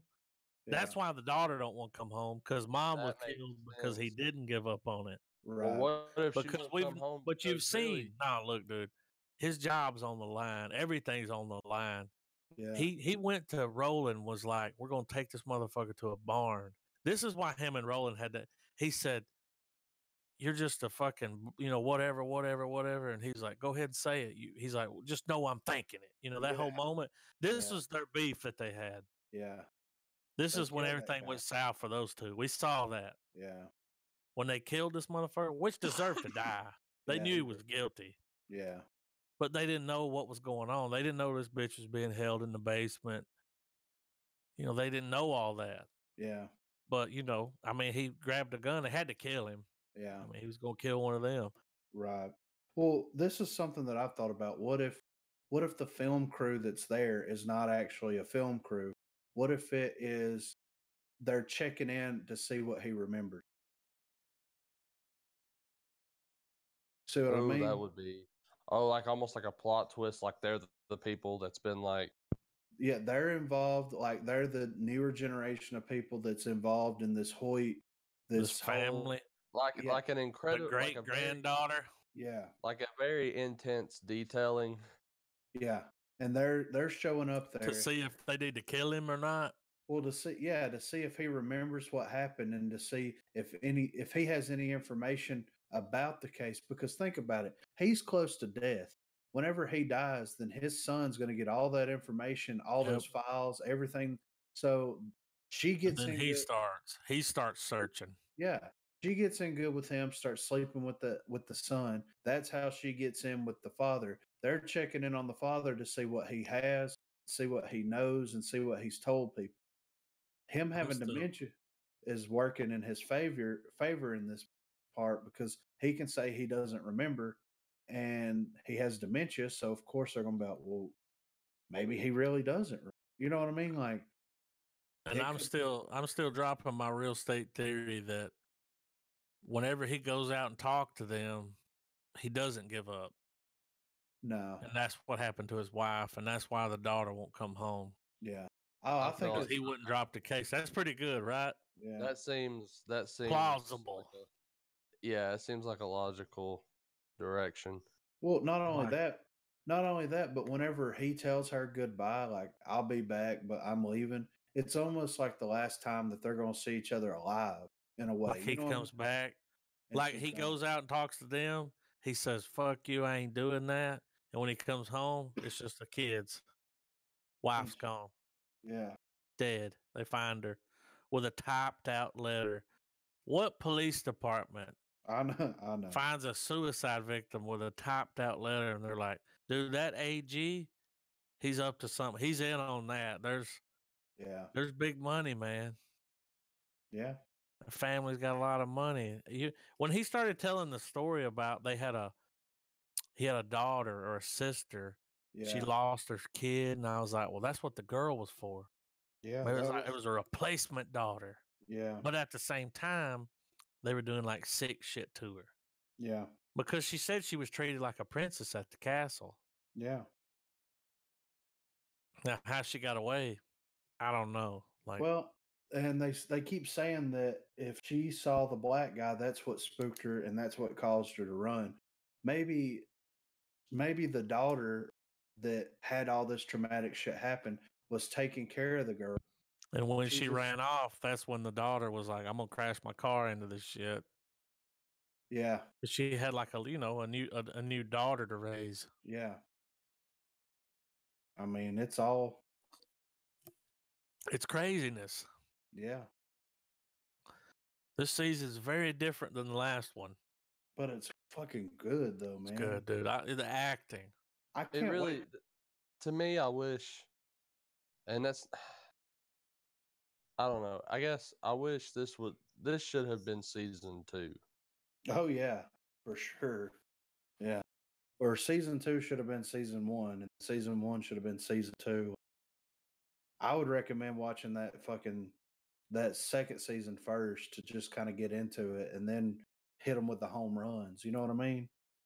Yeah, Like I can't wait for it to that's a be risk. over. That's a risky game though. But Yeah, I mean, I totally understand though. Like if you think about it in terms of looking at a body of work and being like, all right, let's get you in the shit, and then let's crank the volume up and make you appreciate it. yeah. Because season 2's not bad. It's just not. It's not as well done as this. It was rushed, you know. Yeah. And that's my. Well, it tried. Well, it tried to be. It's like he really was. He was gunning for that anthological. I guess if I'm saying it right. Yeah, Uh, it's like he tried to be. He tried to steer it too different. yeah, But yeah, I guess that's the best way to put it, man. He tried to be too different with it. He tried to And go away from the main storyline. So that's the thing. Like he kind of went back. He's like, It I'm gonna go didn't- back to my original format. Some weird it shit's also going on. They're kidnapping well, kids. Shit's and it's creepy. very gritty. It's very gritty. Season So what are 1 and y'all season thinking right 3 now? are Do y'all far more think? gritty But do than y'all 2. think this? Like, imagine this lineup. Imagine you watch this season first, yeah, and then you see season 1, yeah, and then you can watch season 3. yeah. I don't know. Season 1 has just got. It's lightning in a bottle, man. Which is why you can't play it before this one. Well, it's But almost still, like it's like tied to it. It's the same fucking 'cause, story I mean, almost, just just different characters. with the amount of star power, man, that's already in season 1 alone. Um, I mean, if you really wanted to do the injustice of condensing down the show into like a 2-hour movie, Oh my uh, God. True Detective season 1 could. I mean, it plays out like a feature film, you know. It does, man.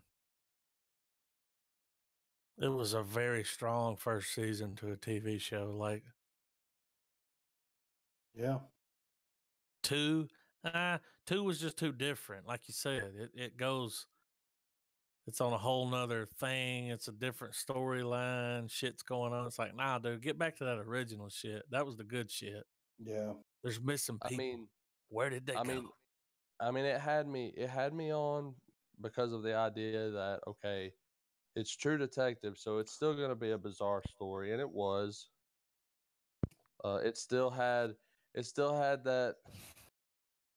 that metaphysical aspect where they go into spiritual shit. It still kind of had that, which honestly isn't that prevalent in season 3. They backed off on the the the nihilism worship, you know.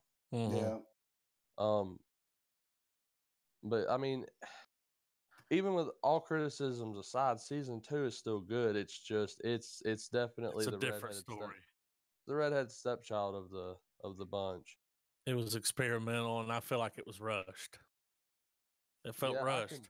When you give this yeah. guy 4 years to work on something, this is what you get. And look, you know, I've like been you have a lot of loose ends, man, but at the same time, you can't well, you can't drop the gavel until you see that next episode. now I But it's gonna could be tie wrong. everything I, together.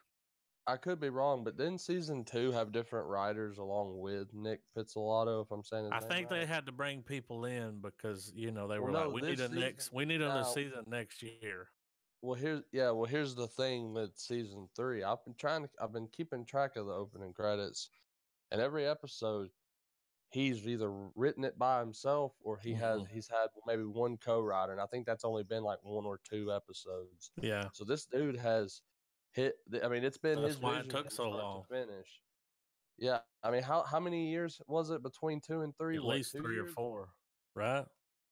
Might have been more. It might have been like 5. Season No, it 2 ain't came that. out a It while. wasn't. Hang on, I'll pull it up. It Keep wasn't. talking. I'll pull it up. Wasn't True Detective. I want to say season 1 was 2013. Hang on, I'm gonna tell you. I'm on the page already. Okay, all right, dude, you're right. Listen, we've already talked about this 4-year thing. So season 1 dropped in 2014. Right. Season 2, Okay. 2015. It was the year after. You know how it is when you hit a big show. We need 6 months from now. We need another fucking. You got to start filming like tomorrow. All right, 2015 season 2 drops. 2019 season 3 drops. He had some time. A lot of time. I'll say 3 years because they started filming almost a year ago maybe. Yeah. They're pretty quick with it. I mean, it don't take long to go from the camera to the screen with the cutting and all that. And see, for me though, and I don't mean to sound sexist, but I think they need to keep the formula of the 2 male cops. That Buddy cop thing. criteria. Yeah, or hell, not even to be sexist. Keep it two detectives. Don't bring in other characters. The show's or called whatever. True Detective, so it. I mean, it could. I mean, That's the female formula. Or male, female or male, Dude, have it two cops. They could bring with a two woman different in. lives going on. Yeah, that's what I'm saying. I mean, I Sure. retract a little bit. But we need 2. We need 2 cops. We need, light and dark. We just need 2. We need. Yeah, keep a balance between the two. Make them work as a duo. But the case has to be deep. Yeah. Don't come at me with no cookie cutter fucking case like, who Don't- stole the and here- fucking here's something- Winnebago shit. Like, we're talking. And here's something for me. Don't try to make supporting characters more like make you care about them more than the 2 detectives that the show's supposed to be centered around. Let me ask You know y'all what I mean? this. Like in season 2, it brought on all these other people that you started getting more pulled into what they were worried about. And then they didn't even matter. Yeah. There were a lot of characters in that season that didn't even in the last episode, they didn't matter. Like, they had nothing to do with what was going on. What do y'all think about this? Let me throw this at you. We don't have to do this, but we can. All right. Next episode comes out. We're all going to watch it as soon as we get it, like crack. Yeah. All right. What do y'all think about when True Detective drops? We get that last episode. We just do an episode about True Detective. I'm down. Like, we rate the season.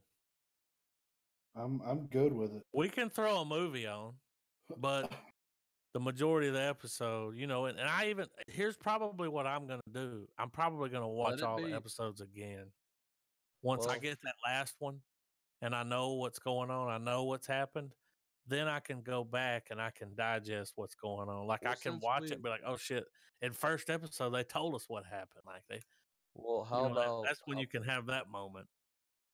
Well, how about we do the episode, but we just tag it also as our next Bond movie. What is our next movie? It's Bond. Is it Bond? Yeah. All right. So we're gonna throw Bond on. That won't take long. It's James Bond. Which Bond movie is it? From Russia with Love. So we've only seen one Bond movie. Yeah. This is gonna take 6 years. Goddamn. It'll be all right. But it's every now and then we throw one on From Russia with Love. All right. Is that our last movie we have on the list? Yes. How y'all feel about watching Aquaman after that? I'm cool. I'm absolutely. Have y'all seen Aquaman? No. I haven't seen it yet.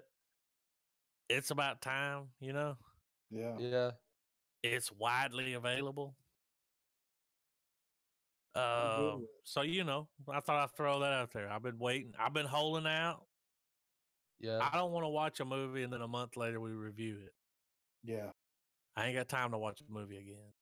Right. Time's precious. But what I'll probably end up doing though is if we can, we'll go ahead. We'll rate the whole season. We'll talk about old episodes and how they tied this in with that, and So we'll dedicate more time than we normally would, like, to True Detective. I want to rate it I'm good with it. after we get that next episode, which drops Sunday. Can't wait. Wish I had a time machine. You know, Right.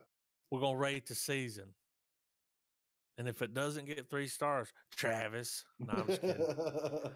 You got to say this though. Even though it's been.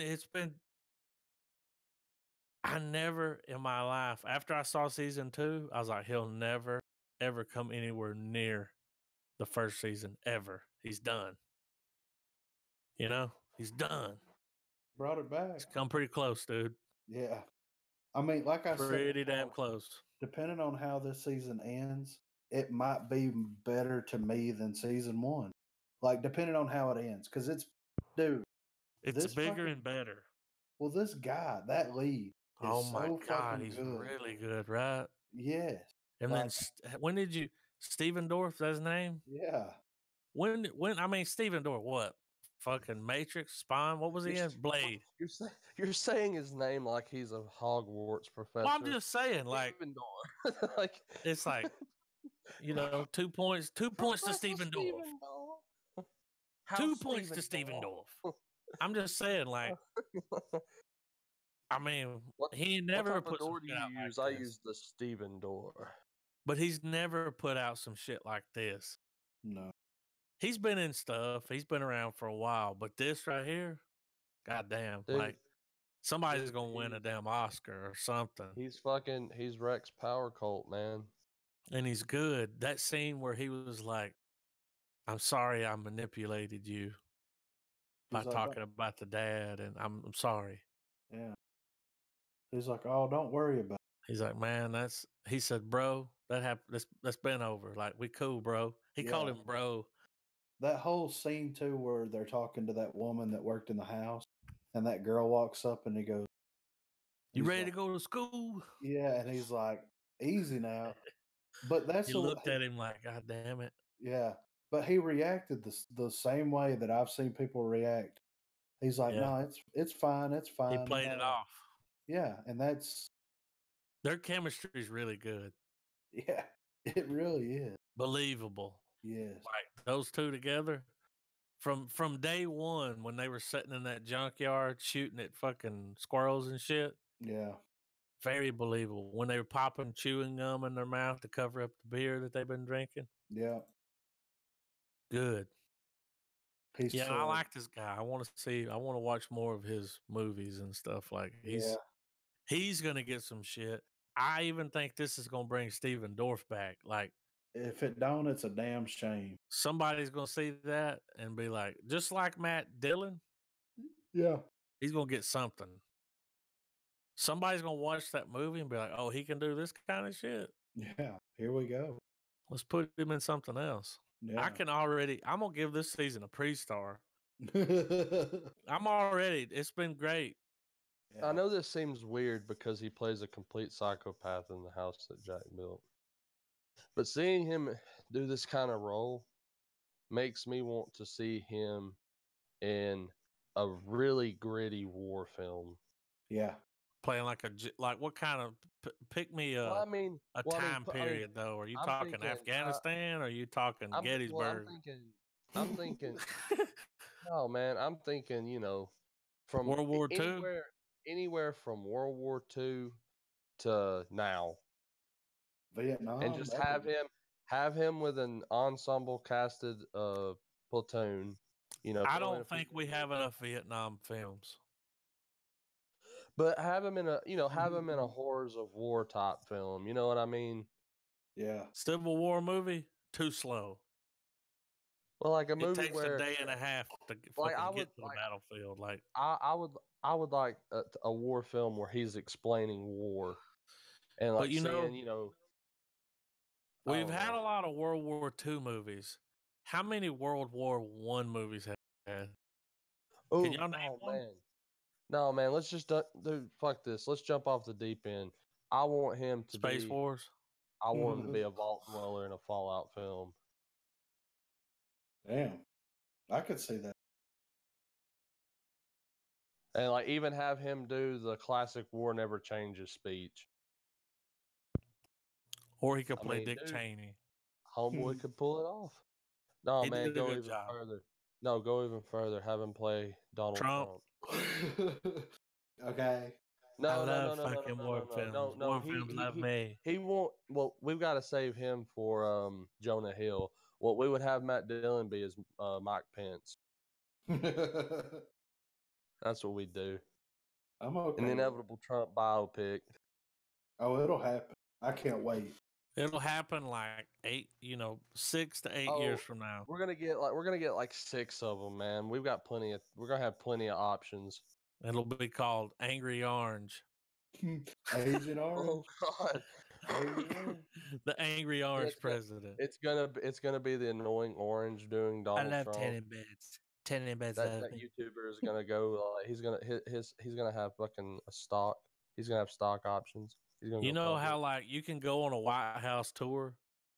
Like in the future, they'll have like a room dedicated to Trump's tanning bed. When you walk in, they're like, "This is the presidential tanning bed, gold plated."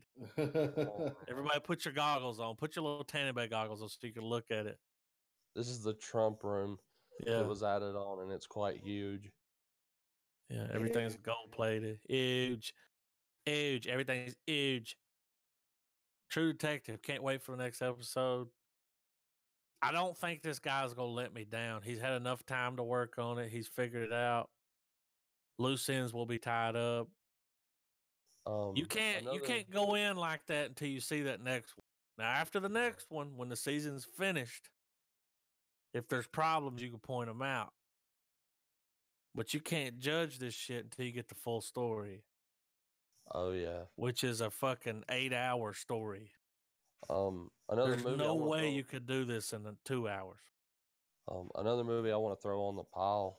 I'm actually gonna give it a go soon. J.J. Abrams' Overlord. Remember when we watched that trailer? Yeah.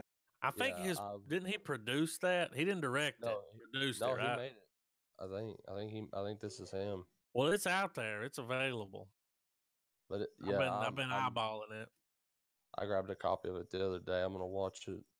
So we'll see how that goes. We all watched it with some kind of like zombie war film. Well, it was rumored to be a Cloverfield. We saw the sequel, trailer, and then they axed it and said it's just its own thing now. It says it deals with Nazi super soldiers. Yeah. Oh, I must break you. I want to throw something at you guys. We're getting close to the end here.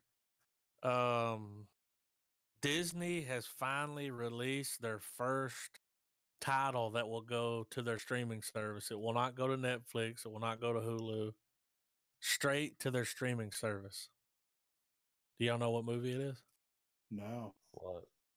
Captain Marvel. And every film after Captain Marvel will go to Disney's streaming service. Makes sense. So the new Avengers movie, what's it going to be called? Endgame will be going to Disney streaming service. Yeah. But here's what's going to happen, man. Like, a lot of people can't afford to have all 3 streaming services. Right. Most of the time, Netflix comes out on top. Yeah. It's just got a better catalog, in my opinion. Man, you underestimate though the modern day person's ability to pay for Disney stuff, man. The power of Disney is very strong. Especially people that have kids. Yeah. Here's what people don't realize. Listen to this. That market is enduring, man. Just think about this. Every Disney movie ever made will be on that streaming service. I think Netflix and Hulu is going to start getting a lot cheaper. As soon as the contract runs out on all the Disney movies that's on Netflix, they will migrate over to the streaming service. It's all going over there. Oh, they're going to kill it. They're going to kill it. Like, people will, because they're like, well, I want to watch these movies and my kids want to watch those movies. So, and Disney owns Marvel, so that means Star Wars. That means they also own fucking that Fox shit now. I mean, dude, won't they? They'll get that. So will the X-Men shit be on the Disney thing? I don't think that's why they're. I don't think it's that's going to on be a couple Netflix. years from now. It may not be on Netflix, but it's going to be on their service because they own it, right? Probably. I mean, everything that they bought, they'll own it. They'll go. I think that's why they bought that up because they're like they get all those movies. I mean, dude, and to be the streaming service that has all the Marvel films. All of them. You can watch them back to back. I mean, Every one with of them in exception of order. Universal and Sony, all of them. I mean, it's They're gonna make money. like Disney. They made a fucking mountain out of a molehill, dude. If they want to get me, this is what they could say. 1 month after a new movie's released, it'll be on a streaming service. Yeah, that would be fucking incredible. That's what they need to do. Yeah. Don't make me wait 6 months to watch a goddamn movie. They could do it. Well, I'm not going to the theater. I don't see why they wouldn't. You will have made all the money you'll get your money. Yeah. You'll get your budget back plus some. Yeah. Put it on your streaming service. It would even be awesome if they put it on there straight away because, you know, you're still going to have those people that are like, yeah, it's on the streaming service, but I want to go to the theater. Yeah. I want to go to the theater and then I want to come home and watch it at home again. Like, yeah, right.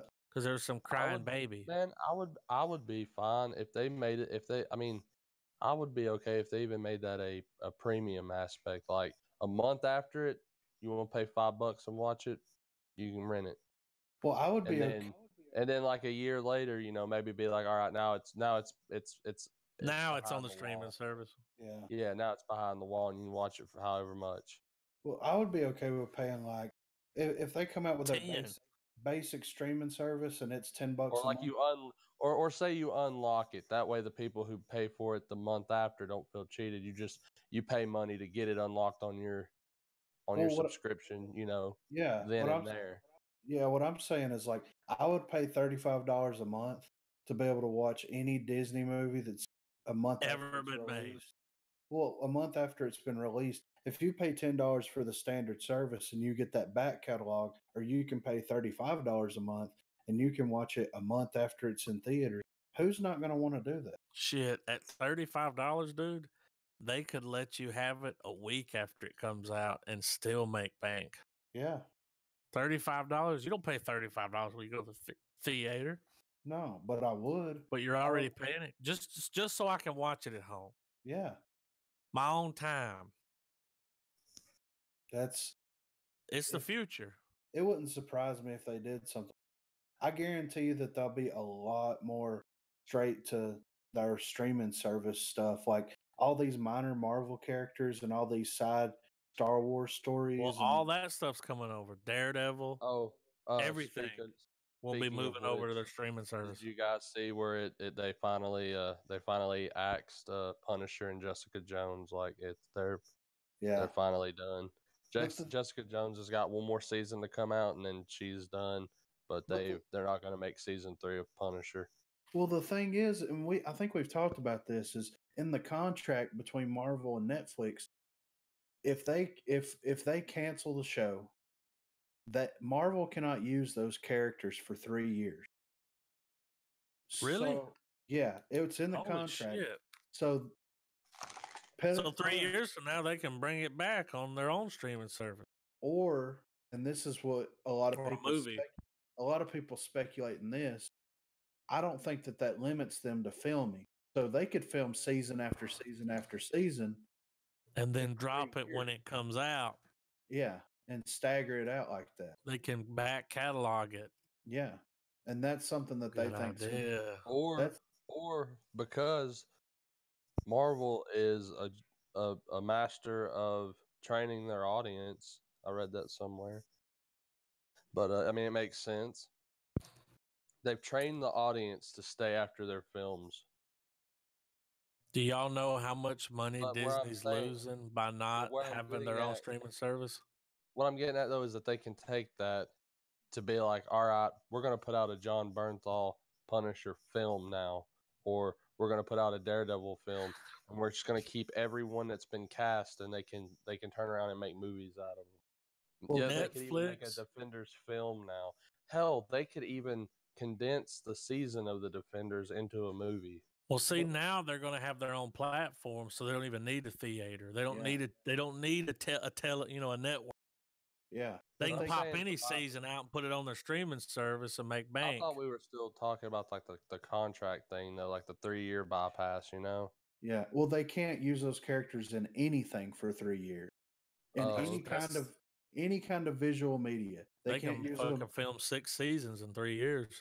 Yeah, well, so they can't put them in any movies. They can't put them in any TV shows. They can't cameo in anything. They can't do anything with these characters for 3 years. That's fine. In 3 years, there'll be a Punisher movie.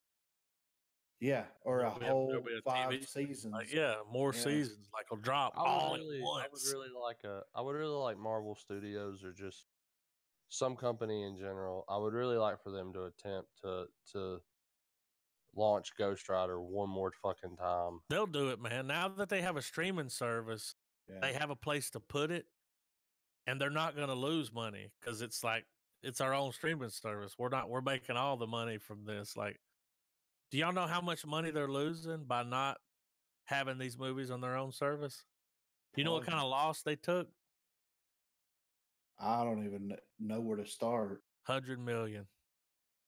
I mean, that's the kind of loss that they took. That's why Netflix, by taking that loss, Disney was like, oh, hell no. Yeah. We'll start our own streaming service. Well, you're taking too much money. They have so many high priority projects now. Yeah. That they can do anything that they want to do with them. And that's, that they canceled the Ryan Jackson or Ryan, whatever his last name is, the Star Wars trilogy that he was working on. They canceled it because Last Jedi, people bitched about it. There's no standalone Star Wars movies planned to come out. The only thing that's planned to come out is Episode 9, and that's it as of right now. So, with that being said, this is all because of the Han Solo movie, right? That mixed with the Last Jedi backlash. So, but with the backlash, I know. But with that being said,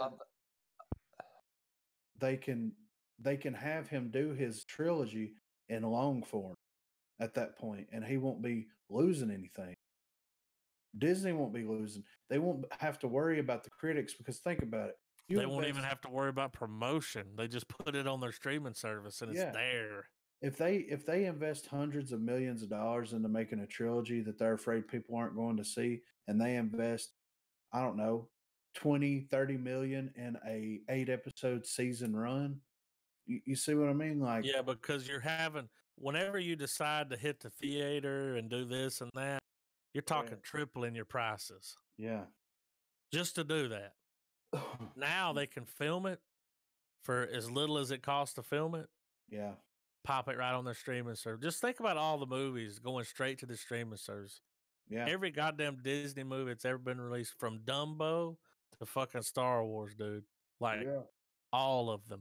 Well, and I think that Star Wars especially lends itself to being better in a long form series type format. I mean, there's so much of that universe to go into that you can't really do it justice in a 2.5 hour film. But so that's where they can drop their TV series, their arcs, their storylines. Which I really want to watch that Mandalorian show that comes out. Yeah, I think that's going on straight. That's their first series, right? Yeah, John Favreau's producing it. I think this Disney streaming service is going to be worth it. That's worth that price tag. Just think about all you get.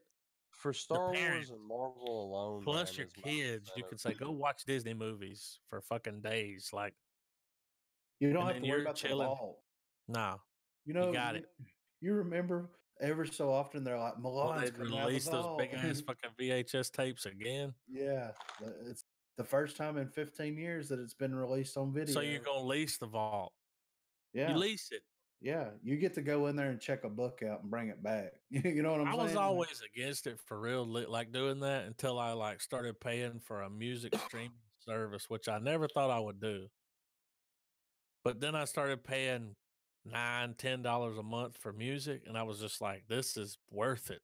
You have access to everything. Every goddamn thing I could ever want to listen to. Yeah. It's worth it. Plus, the artists get some money. They keep making music. Yeah. Everybody wins. Fuck buying your CD. Nobody. The streaming service is the future. Yeah. Every fucking thing's gonna have it. I mean, it's already pretty much there. HBO's got one. You know, cable's dying, man. It's on its way out for sure. The internet has pushed cable out. Thank God. Yeah, right. I'm fucking. It's like you just so pay for what happy. you want to see. Yeah. Before we go, there are, and I'm gonna see if I can find this article. They're saying that Captain Marvel is in trouble. Have y'all heard about this? Already? Yeah. Are y'all ready for this shit? Yeah. Um. So this article says, I previously wrote how Brie Larson is a huge gamble for Disney and Kevin Feige, especially following the failure of Star Wars The Last Jedi, and now the Captain Marvel movie looks to be in big, big trouble. Back in January, following the NCAA trailer, it was reported that Captain Marvel was projected to have a massive $160 million opening weekend, with some estimates even offering $180 million. However, the bad news for Kevin Feige and Captain Marvel is that those projections have now dropped upwards of 80 million. As it is reported, the flick may only open to around 100 million. This latest projection comes from Deadline, which, with the site offering Captain Marvel, will now open in line with other Marvel origin films, but won't come anywhere near Black Panther's 202 million. Interestingly enough, further evidence Captain Marvel is not highly regarded among fans comes from the fact that Black Panther supporters have not supported the Captain Marvel GoFundMe to get girls to go see the movie. There's also a huge problem with Brie Larson, who has been spinning Captain Marvel as a feminist movie, essentially isolating the audience, and she even recently came out against white males for some reason. I'm actually surprised and disappointed in Kevin Feige that he is allowing Larson to destroy the MCU audience, and that Disney and CEO Bob Iger haven't learned anything from Star Wars. It's never a good thing to split the audience or insult. Do they want white males to go see their movies? Well, but here's the problem. It's already been filmed. Yeah, I know, And right? she started doing that shit after the movie had been shot and it's about to come out. Yeah, So that's when she goes on her, you know. yeah, It's like, oh shit. yeah. Okay, we're doing this. It says here, as I have been tweeting and responding to fans, the storyline surrounding the character is also cause for concern. Something Avengers Endgame directors Joe and Anthony Russo have recently responded to. As the character's movie is not even out, and already she is said to be this overpowerful character, the new face of the MCU, reason for the formation of the Avengers, the new leader of the Avengers, etc. The same arguments apply to any male character as well, as Feige is retconning Captain Marvel as a be-all, end-all character in the MCU, which is coming off as more and more ridiculous, especially as Larson does more and more interviews. Disney, Feige, and Marvel Studios could be banking on having a zombie audience that will simply go see all their movies no matter what is said or how good they are. However, that scenario has been played out with the aforementioned Disney Star Wars movies and also Marvel Comics. As a result of The Last Jedi, Disney has put the movies on hiatus for what will be at least another 2 years. No movies are coming after Episode 9 that have been regarding Marvel Comics. The past 7 years or so saw them insult fans and force characters onto all shades of what is happening with Captain Marvel, which backfired big time for Disney as executives were fired and sales are dwindling. So will the same happen in the MCU? Brie Larson and Captain Marvel are supposed to be the face of the MCU for 5 more movies following the Avengers Endgame. What happens when fans turn their back? Well, I think it's a given, and I think a lot of people are probably feeling this way. I know I am. Is that after Endgame, I feel like that's going to be a good cap for a very long fucking story of Yeah. over the course of nearly 20 fucking movies. Over 20 movies. Well, and they're already spitballing what's going to happen. They just haven't released it, Yeah. and they need to see how it plays out. Yeah. They Well, got to see how the new Star Wars movie. Here's what I hate, though, man. Don't let the people decide the fucking future of a franchise. Yeah. You do the movie you want to do, and you put it out. They have to quit. We got to quit doing this. Right. Well, It's not like a weekly thing. It's not like, America's Got Talent where we vote weekly. Right. Yeah. Like, do the movie you want to do and put it out. There's going to be people that everyone hated Han Solo. We all loved it. Yeah. I would have been down for a trilogy. Everybody hated The Last Jedi, and I thought it was amazing. I haven't had a problem with any of the movies they put out. Here's what I think. I think this is wrong on both accounts. The way that I see it, because first of all, Brie Larson and her doing her whole feminist thing is to be expected in this climate, right? Yeah. In this culture. That's not going to deter me from going to watch the movie. But at the same time, I feel like she has a responsibility, and Marvel and Disney have a responsibility to be like, look, kids go watch these movies. Kids do not stop being a cunt. Yeah, kids do not differentiate between male and female, black and white. They just see superhero, they want to go see it. So quit isolating. Stop forcing them to. They do not give two fucks about politics. Yeah, dude. They want to when go I'm see going to watch. When I go to the theater to watch a movie, they want to go see a superhero fucking save the day, politics. man. Yeah, you know what I'm saying? Yeah. When you go to watch a movie, you don't want to hear that shit. Yeah. That's why I'm here, baby. That's why I'm in the fucking theater. I'm trying to break away for a little bit. Like, yeah. And on the other side of things, like people that are writing this clickbait also isn't helping the situation at all, because like I said, of course you're going to have her saying these things. Of course there's going to be undertones of equality and feminism in a movie about a woman. Look at Wonder Woman. You know what I'm saying? So I'm expecting that going in. Blatantly posting it all over the internet and starting these fucking fires. Wrong approach. Exactly. Let the movie come out and let it be what it's going to be. If it tanks, it tanks. It's not going to be because there's a woman in it. It's going to be because... But it's like she's already on the defense. Yeah. She's already gearing up for the hate. It's like, but it hadn't even come out yet. Well, I mean, nope.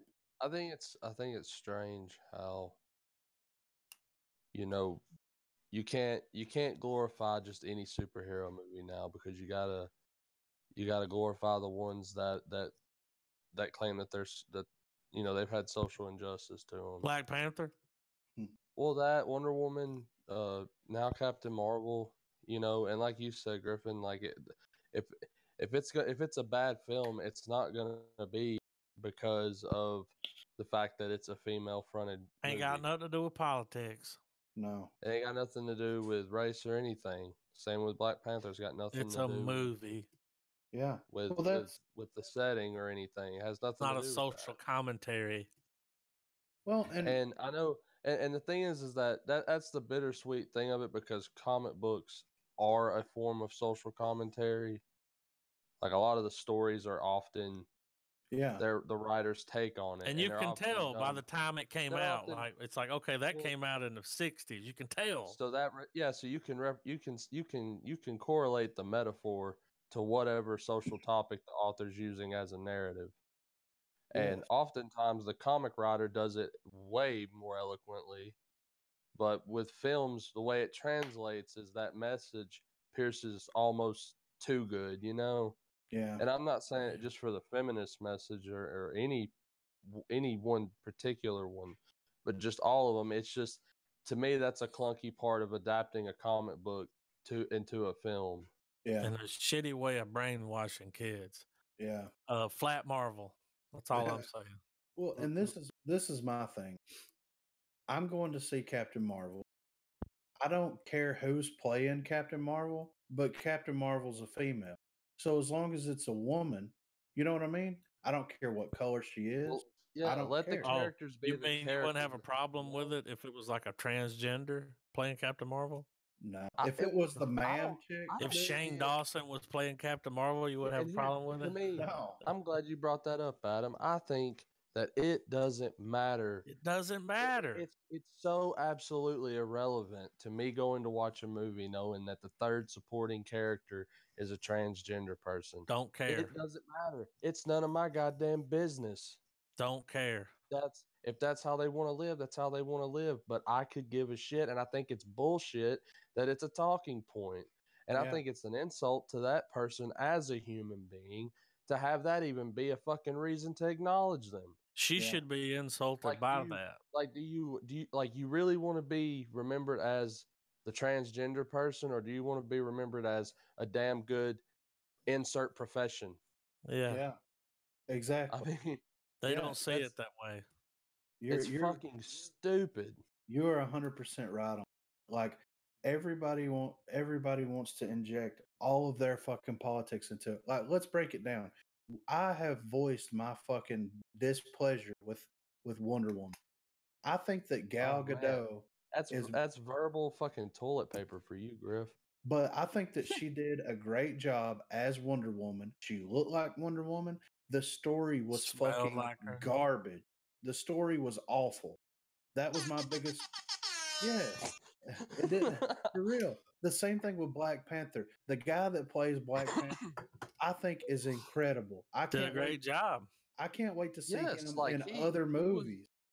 like the character of Black Panther was done wonderfully. But The then when the story was movie came fucking out, garbage. and then when the movie Yeah. came out, the world took this spin on it, and it was just like, wait, this is a fucking movie. Yeah, No, to Like me, though, everybody, Black you all know Panther, this is a though, movie, right? here's the thing: Black Panther is one of those superheroes that's always had a following, but he was definitely one of those more obscure characters that I never would have thought would have gotten screen time. I think the celebration of that movie should be the fact that it's a breakthrough for the lower tier superhero characters, yeah, regardless of race, gender, or ethos. Just those type of characters finally getting the type of screen time they deserve as well. Well, yes. Because I mean, there's a reason why Black Panther because got screen well, time, because and it's because well, Disney wanted to well, make a I mean, statement. because You Black know. Panther as a superhero has always been around. He's a very iconic An superhero, old character. but he is not 100% mainstream. no, and It was, you know, Black Panther has always been one of those characters that like I didn't know who Black Panther was. Underdog. They put him in that new Avengers run, and I was like, who the fuck is this guy? And then I started buying his fucking standalone issues when they rebooted him to see what his backstory was, and I fucking loved it, and I thought it was great. Like, that is how you introduce characters. It doesn't have anything to do with any of these bullshit politics here. Like, introduce these characters and be as faithful to their personalities as possible, and it'll find its niche. It'll find its people. It doesn't have to have this fucking stigma attached to it to make it popular. Politics has no place in film. No. No place. to me it's always I'm constantly playing mental whack-a-mole with this shit when I watch movies because I know that shit's put in there, and I hate that it is. Yeah. Star Wars upset me I with hate their how it feels. with their I politics. hate how it's constantly feeling like for instance, is it really a valid theme anymore when it's a theme that's constantly touched upon by every other film now? Like when it's so commonplace in almost every movie, is it really an excuse when they're like the writer is just telling their story? No, it's tiring. It is tiring to see that over Shit, and I'm over tired and of it. over again. And it spans all genres. It spans all TV shows. It's all encompassing, really, Everything. in the entertainment industry. Yeah. And I'm so fucking done with it. And I hate that it even found its way to get a root It's not started going in away, fucking dude. the house that Jack built. It's And I not hate going it away. because it takes the piss out of, like, here's my thing. And maybe I'm just simple, to harken back to that Simple movie. Jack. Maybe I'm just simple, but I think the And key movies. the keys to success with a very good adventure movie, that I think that, as far as making a general audience go, okay, we're on board, that's all you need to give us. With adventure type films, like with with the Marvel movies, and even with Star Wars, identify good and evil and make the relationships of the characters ones that you can relate to. Yes. And then take those two things and run them through the craziest story you can do, Yeah. and make those characters' bonds form more, like, not to get sappy, but the whole friendship motive of things. To me, I think, since like the concept of friendship is so relatable and is so uniform and or unisex to, and so applicable to every like living thing, that it's so relatable that when you can do a moment where like a friendship gets deeper, or like, like everything from like The Hobbit, fucking Harry Potter, any Stephen King, I mean, all those different types of movies and genres, like they all build off of that. They all have characters that you Yeah. care about. Yeah. Well, and look at the relation in The Last Jedi between Rey and Kylo. You see their relationship form more and more and more through that whole movie. Everybody And shit on it's that movie, but I and it's think its that that own was thing. that It's was its one. own thing, not driven by fucking politics. Yes.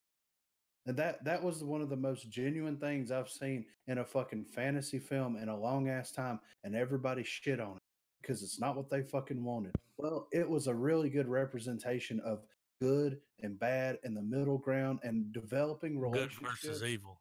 Yeah, but developing relationships around Yeah. that. That's what was so interesting in that movie to me. And then everybody shit on it because it's not what they wanted. I think just for that alone, them having their conversations back and forth with the Force, them trying to understand one another, Kylo with his fucking motivations, her with her motivation, it made for a great story that everybody Yeah, shit like on. why is the force why is it doing its, like, why is it more front and center than it's ever been in the Star Wars saga now, Yeah.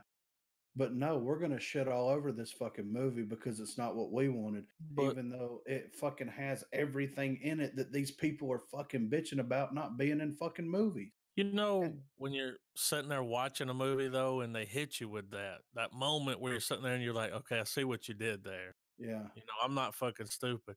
Don't you feel like it's an insult yeah, when you're sitting there watching it and it happens? You're just like, you motherfuckers, like right. you gonna fucking a beloved franchise, and you gonna come in here and shit on it You're gonna spoon and feed your spoon bull. feed this fucking turd sandwich down my throat. Like, get I the think fuck out of here. Like, something it's that an something that insult, man. And the characters playing in the movie, it's an insult to them. It's like they just use you as a fucking chess piece.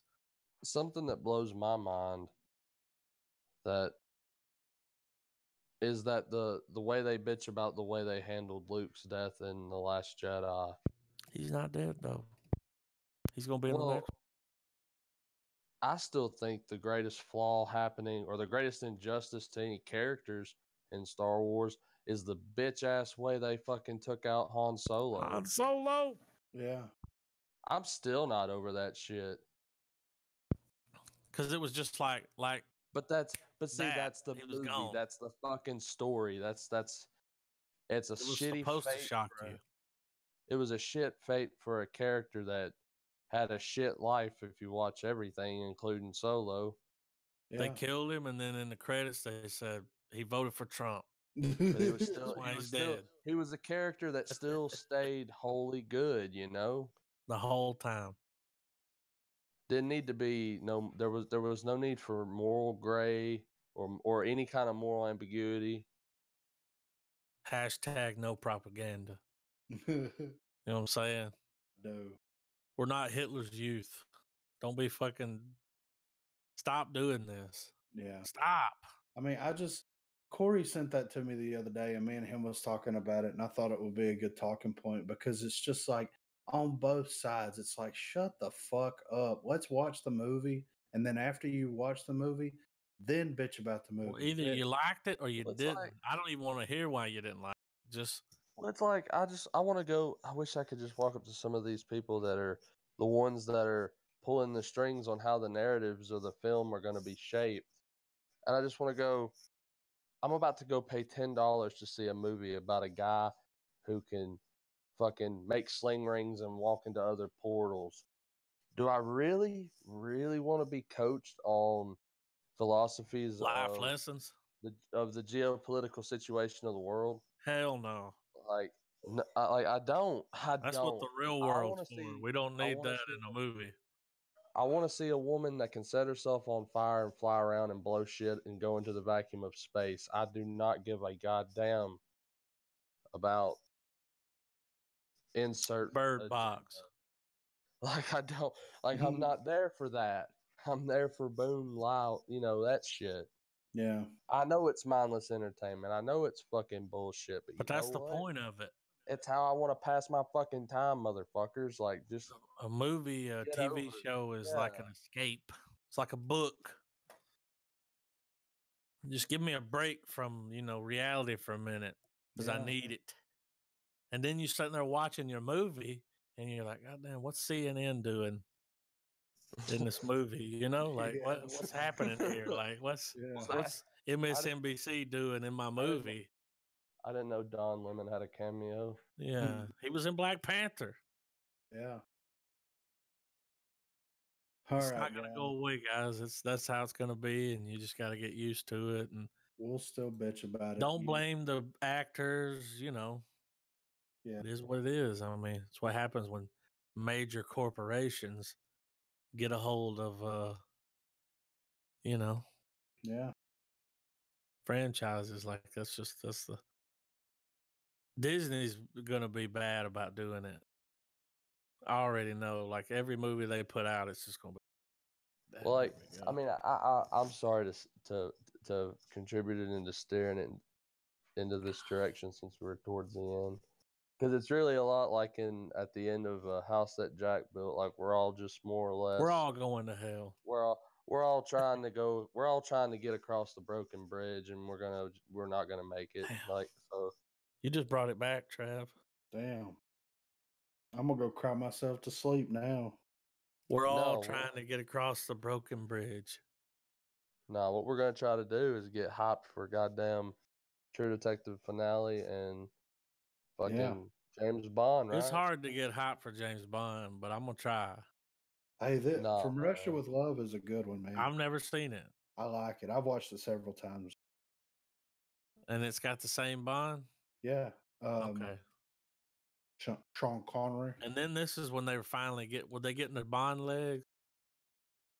Their sea legs. Were they finally like, okay, we're bringing in toys and Yeah, they're they're bringing in got self-destruct gum and they're bringing in vibrators and he's got this condom will self-destruct in 10 seconds.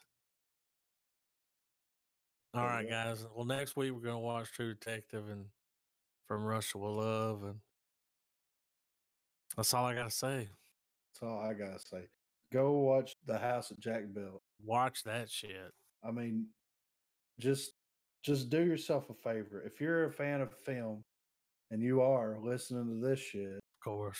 do yourself a favor and just watch it. It might not resonate with you as much as it did with us, but you can't watch it and not see the significance of it. So please do yourself a favor. Checks in the mail. Checks in the And mail. if you fuck with books, read Gardens of the Moon and thank me later. Oh shit. We got a book recommendation coming in today, and I wasn't ready for Real it. Estate Bookcast. Steven Erickson and Ian C. Esselmont. Google them. What a name.